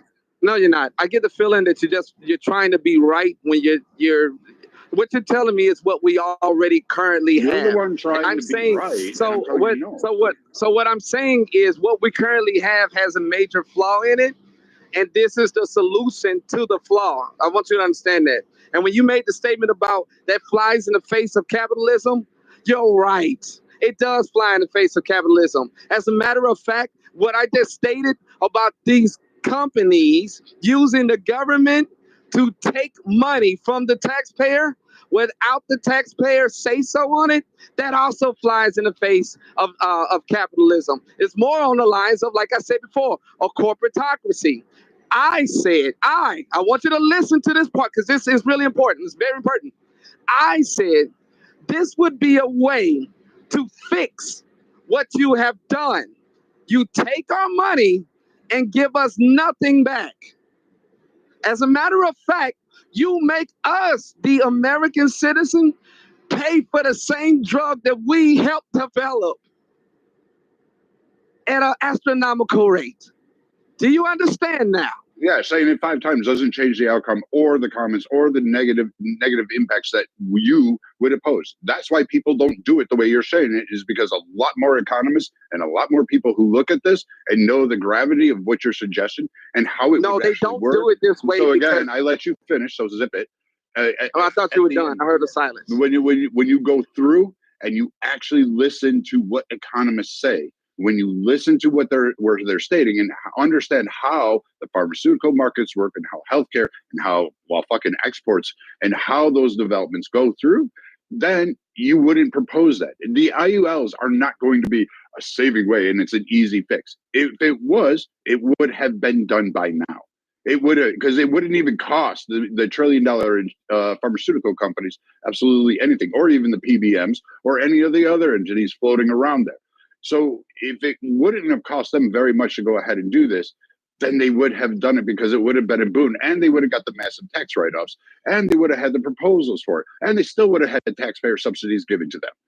It makes no sense. You're just saying, here, I'm going to give you more free taxpayer money to basically set up something that's probably not going to work in the end. And then I'm going to slap a tariff on you. All right. So please show me any economist that has made this statement. You're saying economists would have did this and economists have went against it. Well, most economists don't even know exactly how this shit works. They really don't. You got to really do your research on this, and then you would understand my point. You will come back, and again, like everybody else in this room, you always walk it back, and then you see things my way, but I've never, ever will admit it. The point still stands, and this is the actual reason why they wouldn't encourage anything like this, and it's because it's a method of control. This is how you maintain control over the society, by having and wanting more and more and more. What I'm talking about is freeing the individual, at least economically, and for the health wise, freeing them. There's the difference. No one wants to institute something that's actually going to free the citizen, or at least give them a choice on how or who they're going to get their medical assistance or drugs from. They want you to come only to them. That's how a good drug dealer, a good drug dealer stays in business. Lion, also what you makes no sense, right? Because I'm going to stand on this idea that people don't freaking know how churches work. They just freaking go off of these myths using the mega church as the example, right? Or the handful of bad churches out there where the pastor's robbing its parishioners. It's not most black churches. They don't operate that way. They operate on freaking razor thin budgets, because most people don't even freaking tithe. Like 90% of people don't tithe. It's like 10% of the people in the church actually tithe, right? Right. This is clearly a sensitive subject. Let me. No, it's not sensitive. I'm just speaking facts. I'm just speaking facts and trying to tell you how it really works. It is a fact. I freaking work with many freaking ministries. I know what I'm talking about. But this idea they have all this extra money. Also, many churches have freaking insurance agents in them, right? If IULs, right, were the answer, because insurance agents would make a ton of freaking money if they could sell this idea to the rank and file. They do it. They freaking do it. So the idea that churches aren't doing it, idea that churches aren't doing it because they're taking from members and not giving them back anything in return. They're absolutely giving them back some in return. They're giving them the word and the place to worship. IULs are a tax estate. That's all they are. They're just a tax. I know. I got one. Wealthy, high net worth. I got one. Brad. I'm aware of how they work. And Lyon's idea would not do. He said they're intentionally holding it from them. And I agree that if this were a good idea, economists would do it. Because at the end of the day, the insurance companies will push them to make a ton of freaking money if they make it nationalized. Why would they not? Those funds should be going into the church towards programs, to help the members. Churches get a lot of federal funding. Okay. No, they don't. No, they don't. Churches do get. They do not. Churches do not. Churches do not get a lot of federal funding. They do not. Federal actually have. Yes, some churches that run some programs get some federal funding. Most churches do not get federal funding. They're eligible for federal grants. Most of your churches are 501c3. So that makes them nonprofits. That's all that is it freaking the code and the internal revenue code. That's all that is. They don't. Most churches don't get federal funding. But most churches do not. Who told you that? They do not. He's talking about himself. He's not. I'm not talking about myself. Why I do that?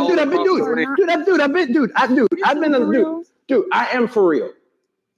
Most churches don't freaking get federal funding. If they're not running a school or if they're not running a school, if they're not running a specific program, they do not get federal funding. Have to run an outreach or a school. And thank you. What are we saying right now? 3. They don't. They have to qualify through grants. And the latest ones was the Building Improvement Act, where if you go green, the U.S. government is spreading around $22 million to give it back to you.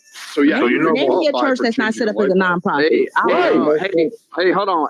Name me a church that's not set up as a nonprofit. Come up and give the numbers on the church what? And how much money the church is actually brought in. A nonprofit is just a tax exempt status. The YMCA is a nonprofit. My point of what are you talking about? No, my point of asking you that. Well, I asked you the question first, and then I'll let you know why I asked the question. Okay. Churches, all a nonprofit means is that you are tax exempt because you are essentially running a charity. I didn't ask you what a nonprofit means, sir. That's not what I asked you. What'd you ask me? Most churches are non-profitly based. All of them are nonprofits. My point exactly. So with that being said, my point of saying that is they are eligible for grants, and they do get grants federally. Okay. So that is why I said that they do get that. So I'm not sure. Most churches don't. They also get that, is what I'm saying. So you mean to tell me? Most churches, I'll say it slowly. Most churches do not get federal grants. The only way you get it is if you run a specific program for that grant. Most churches don't do that. Rome, I want you to listen to what this young man just said. He said that all churches are set up as nonprofits. So you're telling me that they don't apply for federal grants? Most churches don't, unless they run.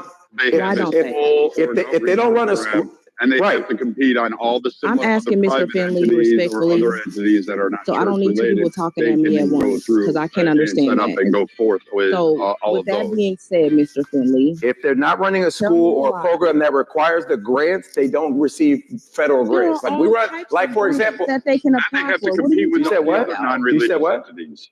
There are all type of grants they apply for. They can apply for. Only if they run the program that requires the grant. There's no random grant that churches get. So hold on. So you mean to tell me? So hold on. So what you're saying is this. I'm sorry, Brad. I'm trying to hear you, but hold on.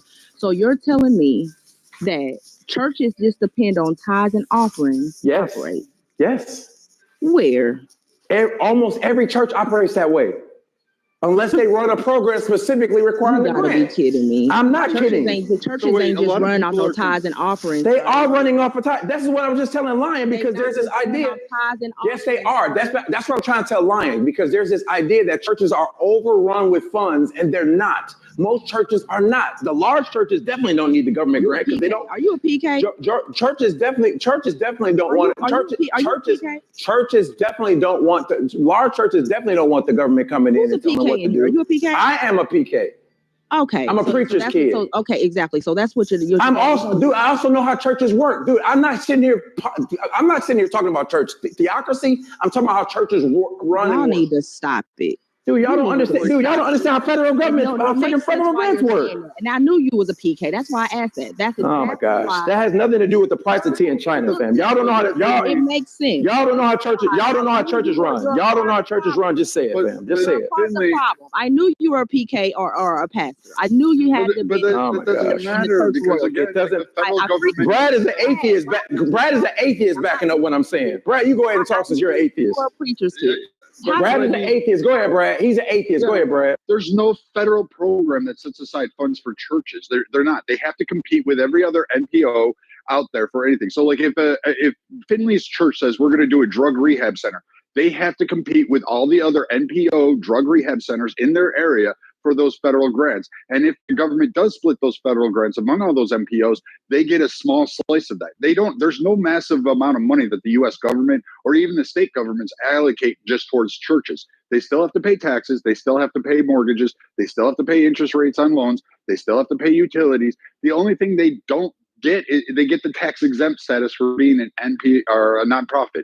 So, I mean, there's no like big giant fund or slush fund that the government gives Brad, to churches. You work for? Who do you work for? You trying to school me on some shit? Who do you work for? I work for the U.S. government and private insurance. The U.S. government doing what? I implement the Medicaid programs under CMS we ain't talking and about the Medicare program. Well, that ain't what we talking about. You have yet to disprove anything that they're saying besides asking them what they are. What I'm saying is, I don't care what you're talking about. So what I'm saying is that churches do get they can apply for federal grants and they can get federal funding. Okay. I never said they couldn't. I said who said they couldn't? Sandra, get with the program. I never said they. The program, Sandra. You're a little bit slow. No one said that, sweetheart. Disrespectful. No one said that, sweetheart. You was just disrespectful.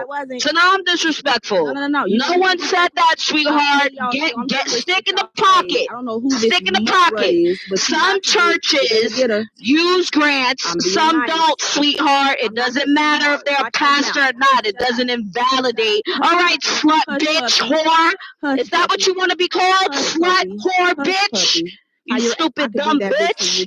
You want to be rude. Everybody could be rude too. Fuck is you talking about? Retarded ass bitch. Some churches take grants and some don't. You dumb, retarded, illiterate, dumb, mutton mouth, ugly slut, rud looking ass bitch. Shut the fuck up talking to me because I wasn't even talking to your ass. So shut the fuck up talking to me. Now back to what the fuck we was talking about. Shut your ass up. Back to nothing. Back to nothing. Now I'm talking. Now I'm talking. Now I'm talking. Stop talking to me, bitch. Shut up. Yeah. What the fuck going on in here? Yeah, I did, because I'm tired of this mouth bitch. I'm tired of this fucking thought mouth bitch being rude as fuck for no reason. Thinking if she asks somebody, oh, are you a PK? That validates what she's saying. That means nothing. No, it doesn't. No, it doesn't, sweetheart. In what world? In what world? You ask the question, are you a preacher's kid? And if they say yes, that means what? You're right? Are you dumb? Girl, shut up. What logical fucking explanation is behind that? You're dumb. You're dumb. Bitch, you sound like you smoke a whole pack of Newports today, bitch. Go and you look like a pack of Newports with that nasty ass wig on, bitch. How about fix that motherfucking wig of yours and take them contacts out your motherfucking... Okay. I do want to go over the house. It's not a wig, you dummy. Really briefly. Stupid. Rule number 1. That's not your hair. That's a fact. That's not your hair. That's not your hair. Shut the fuck up. Don't worry about it. That's not your fucking hair, bitch. Is that your real forehead? Go get a motherfucking perm, bitch, before you talk to me. Go burn your motherfucking nigga naps in the back of your motherfucking neck, bitch. Shut the fuck up, mud mouth. Okay, how you gonna repeat what I tell you, bitch? How even talking? How you gonna repeat what I tell you, you fucking fat bell pepper nose bitch? To me, and fix your eyelashes, you whore. At me with my beautiful. Yeah, I am. You want to be rude for no reason? Nah, I'm rude. Nah, I'm gonna be rude for no reason. Always. Nah, I'm gonna be rude for no reason. Wanting to come for me. I am over it. Get some confidence. Now I'm gonna leave while you crash out, stupid bitch. Look at that crunch swoop. Okay. So anyway, Brad, I think Sandra was addressing you. What was your question again, Sandra? Yeah, so I was asking pretty much if he was a PK. The reason why I asked that is because, it wasn't so much, it was just so much as the rhetoric. Because what churches seem to put out there is they can only run their buildings off of tithes and offering. And that's just not the case. So I understand what Brad is saying. I hear what everybody is saying, but that's the lie. That's a part of the lies. This is what I know. And they do this based off of what? They can't use that grant money for. This based off of what? I know there are qualifications to get the grants, but they do. There are grants that they get, and there is federal funding that they get. But the allocation so we need to that stop the grant was acting like awarded on. it's only up to the congregation to keep up the church only. It is only up to you can't take federal grant money for a drug program and build a larger church. What? Or pay a pastor. No, you cannot. Yeah, can you pull up one of these federal grants? Because we're just talking in circles. But I want to say this. I'm gonna say this one last. I'm gonna say this one last time. Most churches do not take federal grants because they don't run those programs that require them. And a lot of churches that are bigger don't want to be shoestrung to depending on that money because grants are also, they change. They're not consistent. Finley, like the federal grants that are awarded for like a church saying they're going to have a drug outreach program in there, they can't go through and say this money is going to be allocated for me to build a church bell or a new steeple or reside the church itself. They can't use those funds for that. It has to go to that program. And even exactly, they don't even get they the amount get foundation grants. No, they there's don't. Grants besides federal. No, they don't. No, we don't. If it's a federal grant, pull it up. It'll be easily found. Yeah, but then Sandra, that's not a federal grant. Then if it's from like a foundation, Sandra, then it's not a federal grant. And right, that's a donation. That's my point. My point is that it's not just federal grants that are available. I said there are grants, federal grants, and there's federal grants too. But I'm giving other examples of federal funding. There's local government grants. There's local government grants. Post them then. Local government grants. I can post them. No problem. Sandra, some of the stuff you're talking about is like expansive Catholic Charities that takes care of immigrants. Otherwise, most churches have been said don't apply for federal grant money. Right, because here, I'll give you the federal grant money. I'll give you an example. They wouldn't even. I'm gonna cut this argument right now. I'm gonna solve it right now. I'll give you an example of why churches don't take federal grant money. So, for example, we run a food bank, right? One of the reasons that we don't participate in like helping Hunger Feeds America and stuff like that, those programs, because they have certain requirements. So, for example, when we're giving away food, people in little Mulberry that come that need food, we give it to whoever asks for it. If you participate in that and you accept like the grant to help and the food, you have to ask for ID. There's certain qualifications. We don't want to go through that. We don't want to freaking vet people that are hungry. Like there's too many strings attached to some of those grants, right? To do certain programs, and most churches aren't going to do that. They want to run their own theology. Look up AGCU. I know you won't. Again, I never said no churches. I never said no churches receive grants. I said most don't. Wait, nigga. God damn it. Saying most don't is invalid. AGCU. It's not invalid. A financial institution that offers banking services for churches and nonprofit ministries, including checking, savings. That is owned by the Assemblies of God. It's right. That's the Assemblies of God. Right. It's not a federal bank. Lending right. and credit card. Lending and credit card. CDs. Lending and credit card. That's not a federal program. Let me read this. Let me read this. He's not listening. You're not listening. What are y'all so y'all saying right now? No, we listened. You're wrong. Let's make it really clear. If you're taking a bunch of money from the federal government. The federal government can do things like, number one, tell you what to do with that amount of money. Exactly, Marshall. Lose your churches can taxes apply bad for. Is if that you what do you're that saying? kind You're of shit. telling me right now? What are you talking about? The Assembly of God Bank is not a federal fucking bank. It may be FDIC. Who said it was? Y'all need to stop the Can y'all camera. No one said it was. Mute up. What? you can't never talk when you got these people that nervous. Who said it was? Wait. Stop. I want y'all to focus. Hey, focus on what I'm saying. Who said it was? Why are you bringing it up? Why are you bringing it up then? Thank you. I'm glad you asked. So now I'll tell you why I brought it up. Remember, you primarily said that all of these churches, they don't take any money and they don't need any of this shit. I said most don't. Wait, and you said that they're primarily doing this from the financial willpower of their. They already proved most churches in America. Be quiet. Be quiet. Of the churchgoer, right? Learn the fucking tax code. Yeah, that's what you stated, right? So check this out. So now you're gonna give me one example. Tax status is number one. Hey, number one, taking a loan is not taxable. Hey, be quiet. Taking a loan, the loan is not taxable. Boom. It doesn't do anything to your nonprofit status, dumbass. Number two, you're also getting credit cards. No one said they did. What? Oh my fucking God. You have to still qualify under an Oh NPO. my God. Yeah, of course they get it. You have to listen, operate as an NPO. So it's clearly evident you don't know what you're talking about. These churches have these. Hey, look, all I want to do is get my point out without any one of you fucking chimps coming out the goddamn mic every 5 seconds. You emotional bitch ass niggas. Shut the fuck up.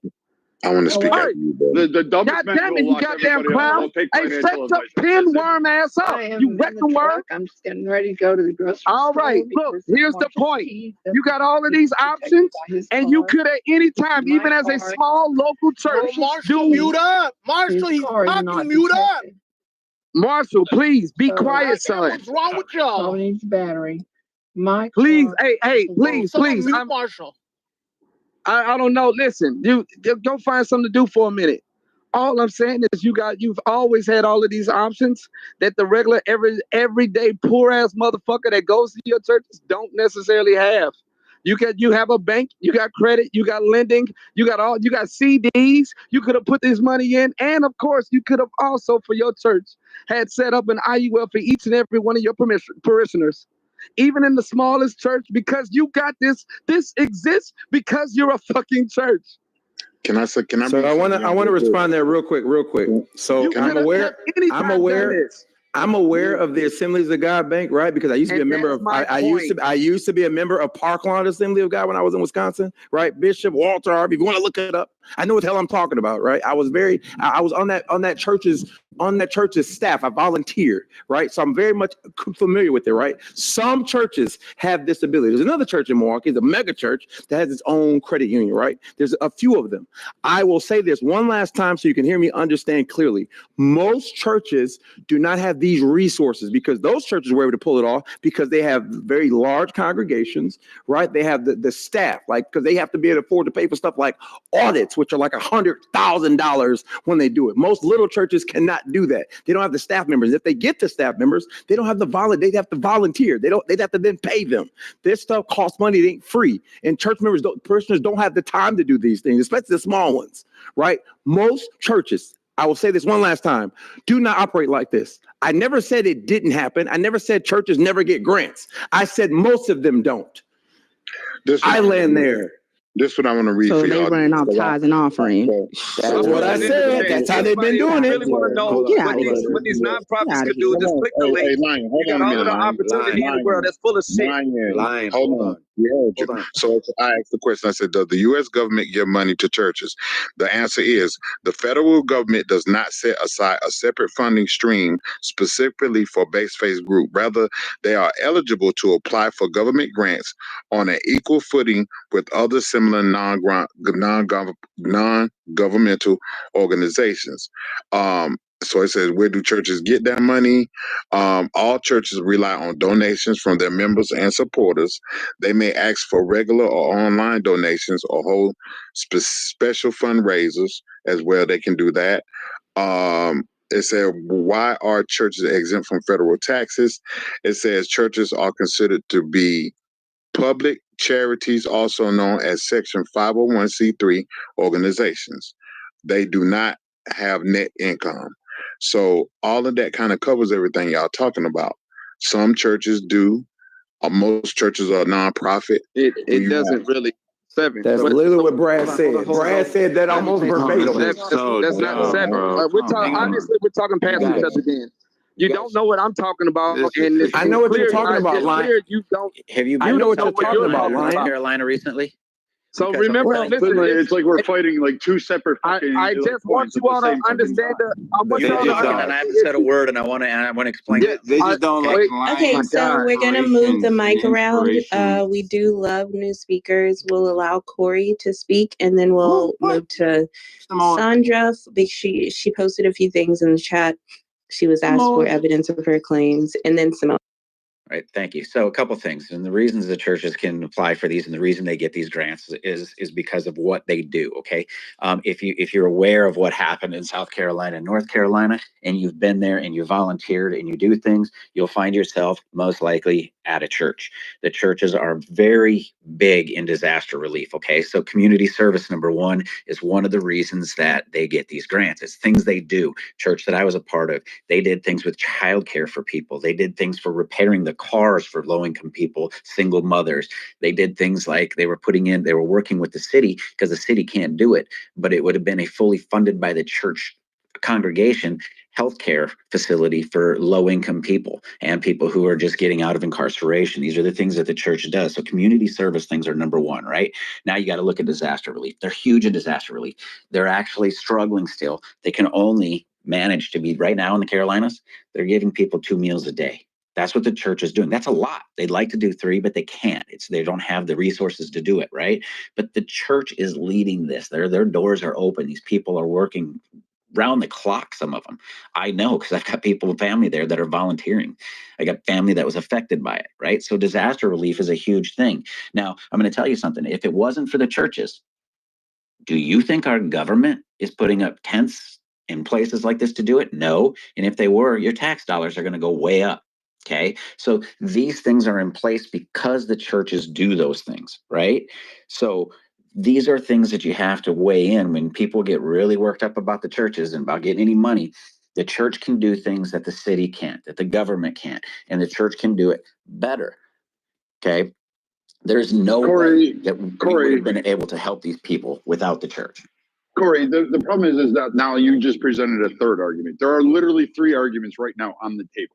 One is about this mystical fucking federal funding that people have this misconception just gets rolled out to churches across the country, and the U.S. government just sits there and subsidizes every church out there. That's not true. And then you got Lion's point. He's making some kind of investment inquiry what the churches can do to rake in billions and trillions of dollars for its parishioners, which, again, is an argument in contention. I don't think it'll work. I'm not discounting the opportunity, but again, that's there. And now you presented another problem and another challenge that we're going to have to argue on. So can you, like, whoever's in this room, can you pick one of the fucking arguments that we can finish first, and then we can roll on to the other 2? Yeah. So Brad, Sandra was posting information in the chat. You guys asked for proof, so we can just I can respond to that because, again, she's posting where these grants are coming from, and it's fine. I understand it. Yes, those are taxpayer money from local and federal. And yes, they can, but they have to compete with other NPOs. So if it's an endowment, if there's all type of grants. I'm gonna post some more in there. My point is all type. I don't care. There are out grants there, so can, we have to stop. What I'm saying is we have to stop acting like the church does not have grants. And they only operate off tithes and offerings. This is what they lie and tell their congregation. And Brad, can you allow her to talk about why she posted the resources she did, and then we were going to hear from Samoa, and we can circle back to you. Okay. Fine. The thing about it is, and I even posted more. Oh, I thought it was my turn. My bad. It is your turn, Sandra. Go ahead. Oh. So what I'm saying is, and I'll even post more in there because no matter what I post, Chalon say there's going to be pushback. But it really. I had actually ran a space on this topic because what church people tend to do is, and what a lot of pastors tend to do, that I think is sickening, is that they'll make their church believe that they only can uphold their church if the congregation gives in tithes and offering. You have people that will forfeit their bills, that will forfeit everything with getting made guilty if they can't give their tithes and offering to the church. They cannot get any grants. Like they don't apply for certain loans. Okay, we can take loans out of it. But and things like that. And it's sickening to me how they try to say that they go through their whole time of being in the church and do not get any type of grants. I think that is a lie straight from the pit. And for Mr. Finley and Brad and anybody else to sit on this stage and say that churches only operate through the years of that most, mind you said most, churches only operate off tithes and offering is further supporting the lie. That's the same lie. It's a lie from the pit of the pit. 2% of churches receive revenue from government grants. 2%. Oh, that's added. Oh my gosh, that's horrible. I'm gonna post a link in the chat. So I also posted a link in the chat that said that just the black church in America brings in 11 billion a year. No, Samoa's gonna step out until you guys are done with this line of okay, discussion. Great. Yeah. Can I actually respond to the grant thing? Well, hold up. 11. So I posted it in the chat. Wait. I mean, if we're going by a queue, then I'll just jump back into condemn exactly what this woman just said. Yeah. So right now, where you did point out that there were multiple lines of argument, we're honing in on Sandra's. Lion is responding to her, and then if you want to respond again to her, then that's fine. And when we're ready to move on, we'll go to Samoa. All right. Okay, so I posted in the chat. This is specific. I'm not responding to her. I'm responding to Finley. I'm actually. See, like I said, multiple arguments. So, Lion, just hold up and let's finish up. My God.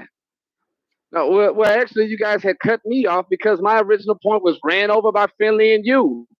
The point simply still stands that you're raking in $11 billion just in the black church alone every year in the black church across America.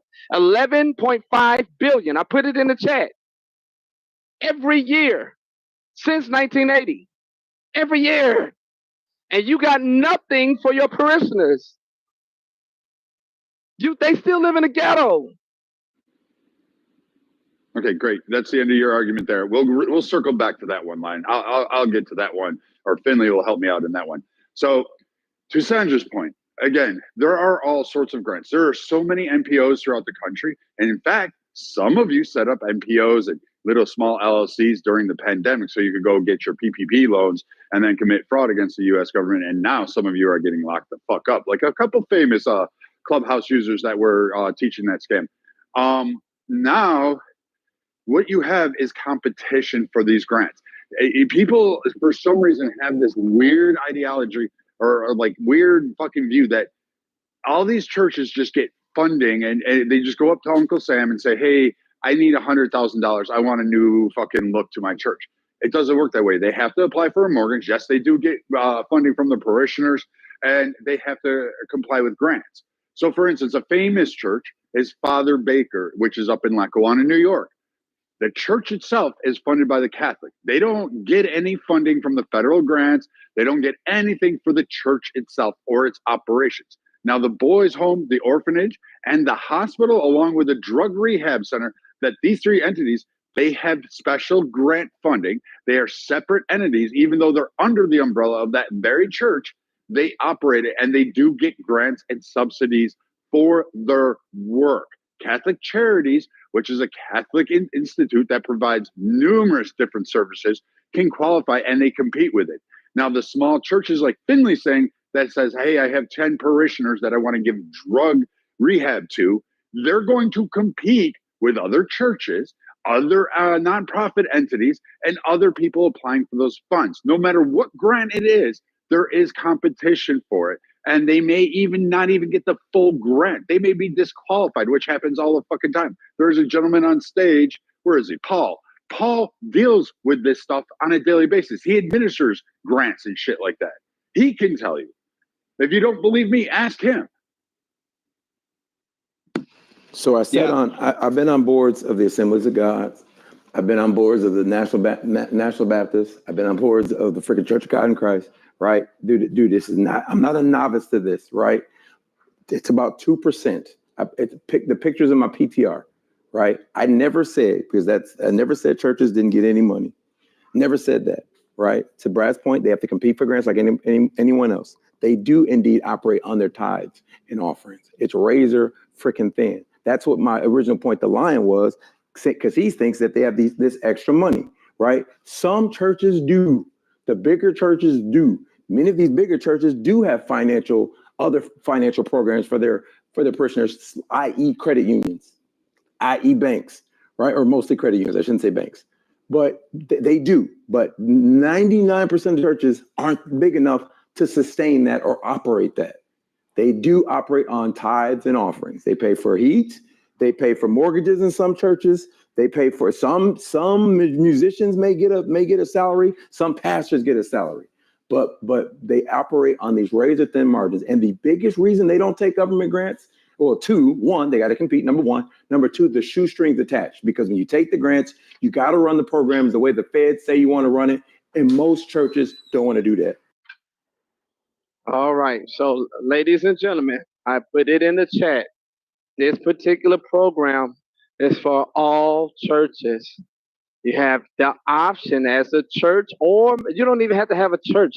Just say the word is quote unquote ministry. That means you don't have a building, you don't have anything. That means you some online Joshua Holmes who claims to be Jesus. You know, the pretty boy with the contacts, and he claims that he's the Jesus. Yeah, you can just go and get a loan just because of that. I listen. How do you know he's gotten money? Listen to what I'm saying. It's a private bank. They can loan to whoever they want. But listen what I'm saying. Specifically, the black church. My point, which is I don't understand why Philly keeps coming off the mic to try to argue a point that you cannot win. My point is a church has the ability to get a lot of things from not just protections from the government, but they also they have the opportunity to fund themselves very well, and they still take money from their parishioners. What the church should have done with the money, Finley, is they should have provided a way where they had a social safety net for their parishioners. If you're going to take their money, all institutions that have these people constantly coming in every week, every month, every single, oh my fucking God, I don't know what is wrong with you ADHD clowns. All my point was, the reason why this whole thing took off is because I said that these people are mismanaging the funds. If they truly cared about these people, they would have been found a way, which I just said, very simple, to set up an account where each and every one of their people would have been taken care of. If not, their entire finance, or maybe just a supplement of it. You ever been to a church with a ministry, bro? So Marshall, instead of providing food for homeless people, we should take care of ourselves. Finley, can we let Paul talk on this? Because he's like an expert with the federal grants and stuff.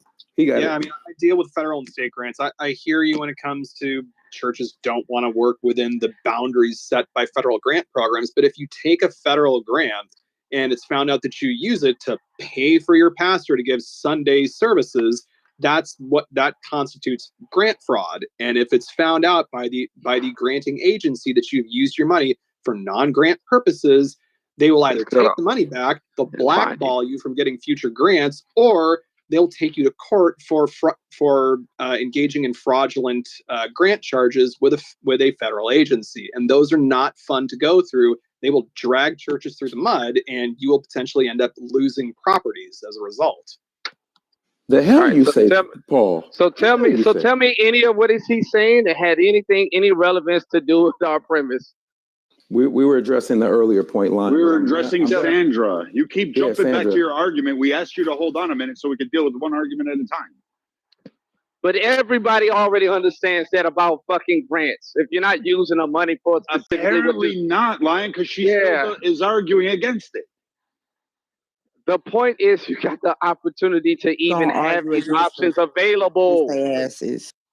That's the point. Right. You have taking money from the federal government doesn't mean you simply give it to your parishioners. That's not the way ministry and churches work. Who said that? Marshall. Who said that? Marshall. Marshall said that. Oh, okay. That's the way ministry because but Lion didn't say that, did he? Ministries work to treat Hey, did Lion say that? less fortunate.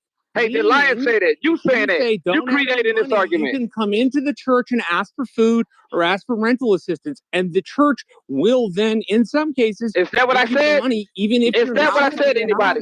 If you were tithing, anyone? Wait, anyone? Is that what I said? Parishioners, I listen. This is why I said no. You did not. Your mouth. You did not. That's the point. You're not listening. I literally just kept going, so no one knows. The churches cared what they would be doing with the money they got from the federal government was not from the federal government. Parishioners. Not from the federal government. Not from the federal government. Not from the federal government. You dumbass. Fucking argue, Lion. I did not. Your mouth. If you don't want people to say that you say, how about you say it in the clear? I never fucking said that. You. It's something wrong with you. It really is something fucked up. This is why Lion interjecting in between arguments is like Lion didn't argue that point because you're misrepresenting my position to try to win an argument that you cannot. No one said anything about the federal government. I said it from its own parishioners. Lion didn't make that point. Wait. Lion didn't make that point, but to Brad's point, there's like 4 different arguments going on at the same time. If you realizing that I never make that point, shut the fuck up and let us deal with what. No, shut the fuck up, you lying bastards. Lion, Brad said we need to. Brad said we need to address one point. You people, you're just so egotistical. You want to win an argument that you cannot. You're not listening to the conversation. I spoke as slow as I possibly can. Talk. You don't listen. I literally spoke as slow as I possibly can. I don't understand how you just went right up your head. No one gives a fuck. It doesn't make no fucking sense. The slowness of your words does not correlate to your words making sense. No, you weren't listening. I said the parishioners. Do you know what a parishioner is? Is that the federal government? You fat fuck.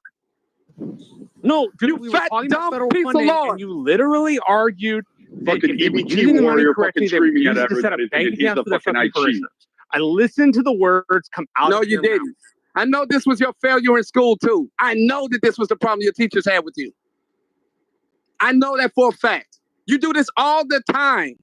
And it's so fucking annoying. I would have whipped your ass by now. How about you do put you in the goddamn corner and say what you mean instead of telling me that the words I clearly heard come out of your mouth did not come out of your mouth.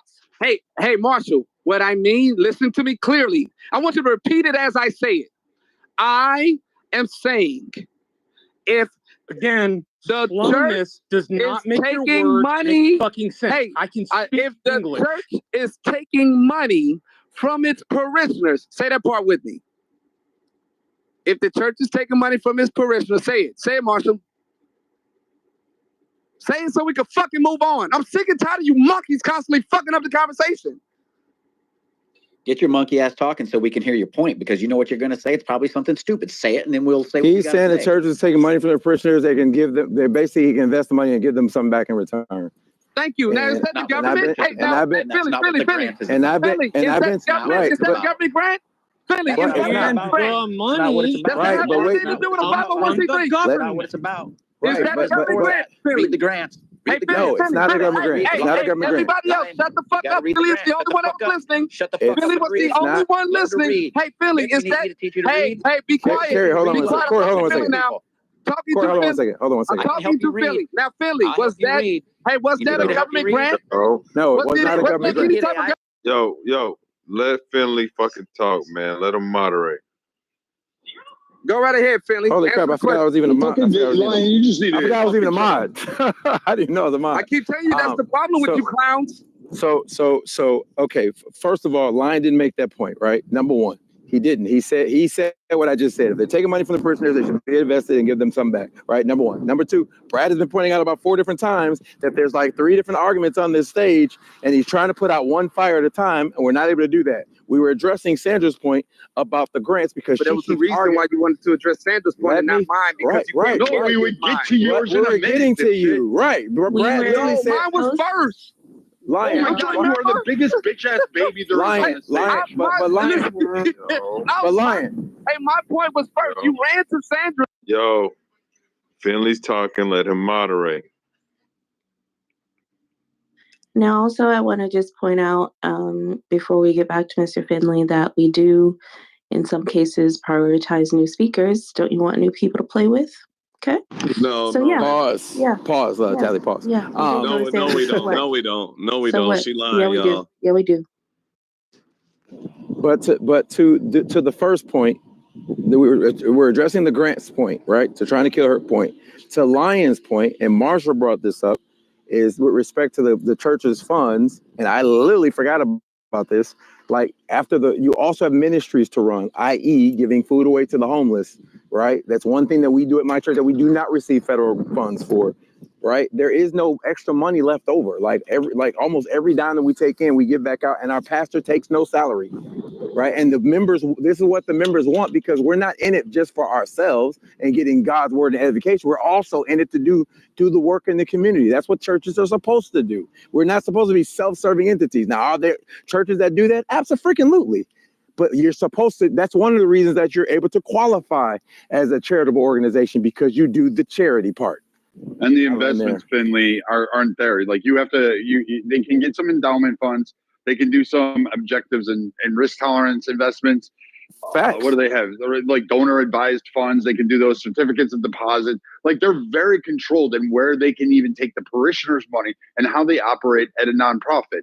And where's Paul? Paul will back me up on this. If you're operating, you have very strict guidelines to go ahead and invest it in certain ways. So even then, you may be outside the laws on this, just doing something like this. Like the tax laws are very, very complicated when it comes to NPOs, which is why, yes, some make fucking shit tons of money, some don't. Like it's not an equal thing, and it just depends on what they're going for. And even I couldn't go through all the tax codes, let alone some truck driver apparently knowing the entire tax code for how it's going to apply to all NPOs. Like, I'm not saying it couldn't be done. I'm just saying I don't see it objectively working out, Lion. I don't see it being like a big. That's because you're an idiot. Okay, but you apparently know all the tax codes. Yeah, I studied this stuff.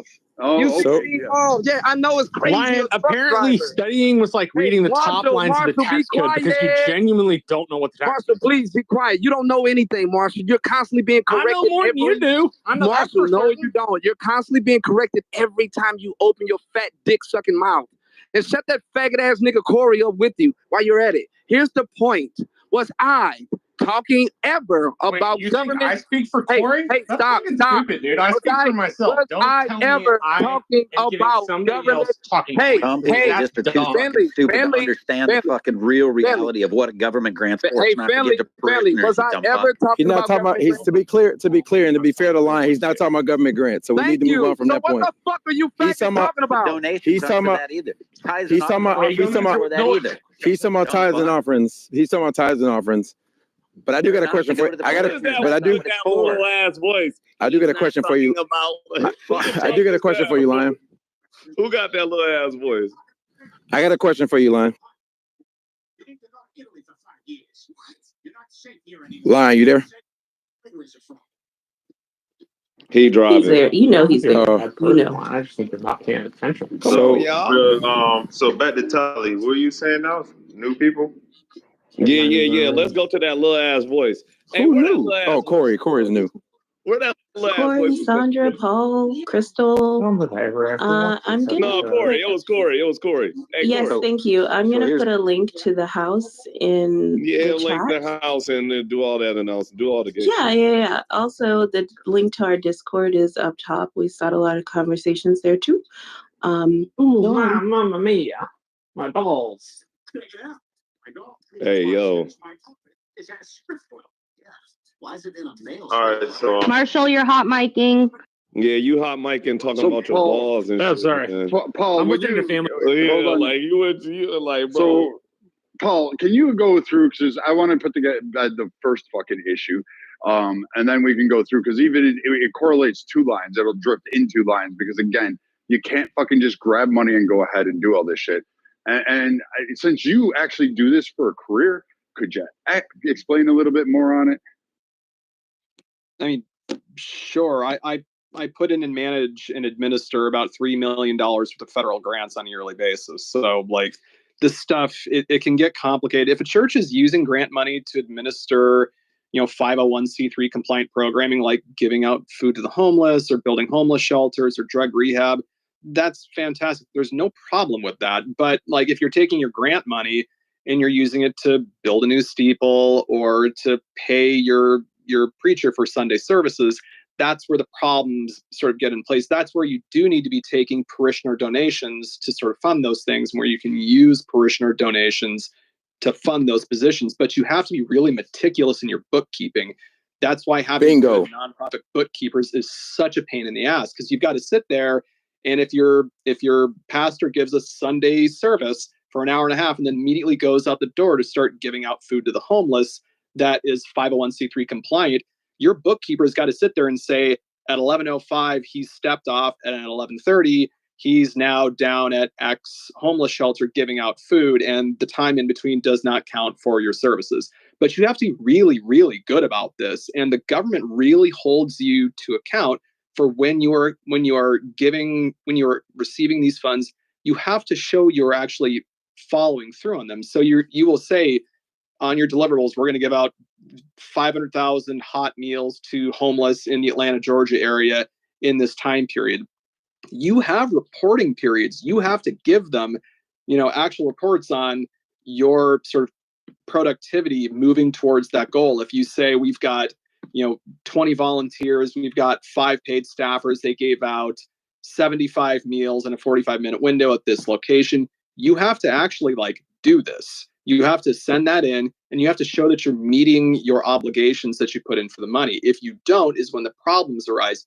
You can get extensions. The feds are pretty flexible, but I understand why churches don't like doing this. I get it. I administer these programs, and when I don't meet my deliverables, it's a pain in the ass. I've got to go in, request extensions. I have a bunch of paperwork that I've got to file. I have to explain why didn't I meet these deliverables. And for social services programs like administering aid to the homeless or building small tiny houses for unsheltered persons or drug rehab, those have really vague definitions of success, and so you have to be really clear in what it is you're trying to do. And this is just my experience doing this for a state agency. I know for a church, if you've got 2 staffers, this is a pain. Nobody likes doing this, and so it is probably in certain circumstances a lot easier to just take parishioner donations and use it for that.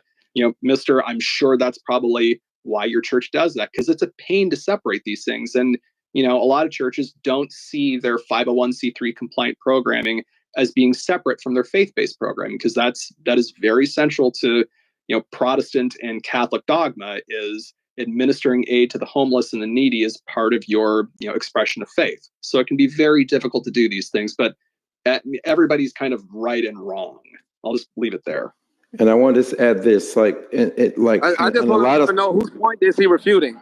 We're having a separate conversation, but I'm going to land with this. I'm going to land with this point. Then I'm going to let it go.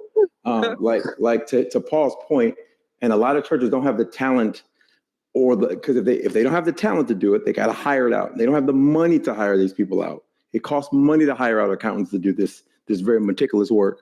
Right. That's why I keep saying that just adds another reason why they don't do it. And I was going to ask Lion a question, but I'll just make my point.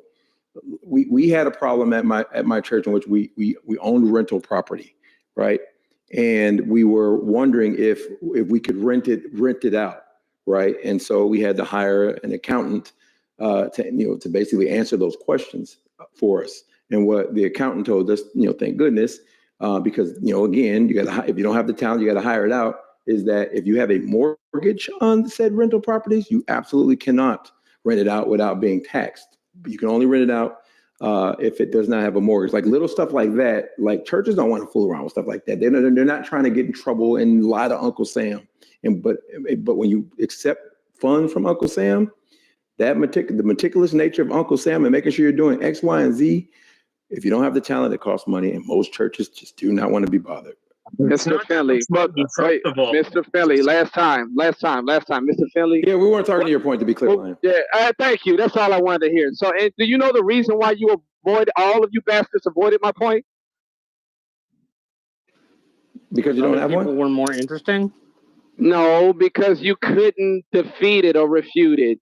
So you ran on another point that you thought you could. And then you brought this clown-ass nigga Cora up here to try to, I guess, further solidify your position. Can you read? You just proved you couldn't read. I'm not looking at the screen, and fuck you long-head drug addict looking motherfucker. Yeah. I mean, you listen to somebody who administers federal grants explain to you the way they work, and you still are going to persist in your particular point of view. What was my point? He's not the one attacking grants, Marshall. Hey, what is my point, Marshall? Marshall, what's my point? Yeah, I do. I'm very angry. I got dirty issues. I got all these argument. I got a whole life. I got a whole life issue. Get money from Uncle So Sam. hey, listen. Hey, Marshall, what was my point? Somebody take your check from Uncle Sam. Hey, Marshall, what was my point? As I just said, your entire argument. I would like to. What's my argument? Marshall, what's my argument? What is my argument, Marshall? Until you argue about it, you were arguing about churches getting federal funding and then being able to give it to other people. No, that's not what he was saying.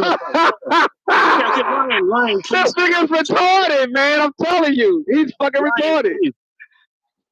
You're fucking retarded. No, Lion was talking about the opportunity that churches have. Listen, that churches have, because 21 billion is not an insignificant amount. The question is, can the government construct investment? What would you call it? Instrument, such that it would allow those communities to reinvest that money through government grants and or government bonds. This is a great idea. Good job, Io. 2 points for you, Io. Good job. But Lion, there's something you're neglecting. Different than qualifying for government grants. Okay, anyways, Lion, a high five and good job, I guess. I don't know. Yeah, good job, Io. You're the only one, obviously, that... Wait. You're the only one, Io, that was listening to the conversation. Good job. The rest of you chimps, fuck you all. You're idiots. It's because I worked in a church for a while, so I'm that kind of Jew. No, the rest of us listened to what you had to say and thought it was a bad argument. You did it for the fourth time. You failed to understand my position. He said it 50 minutes ago, Lion made this thesis, and then he was just trying to get through it, saying, hey, I know you have all these reasons, and the tax man and all that shit, yeah, but you can change the law.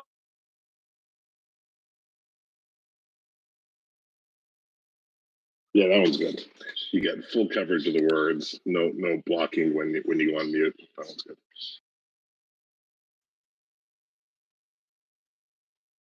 Plus, it's like the best advertising when we raid their rooms. It's everyone's looking at these talking ape ones. Yeah, I need a generic talking apes one. I don't have one. Oh, with the word too? Yeah, with the hooded, with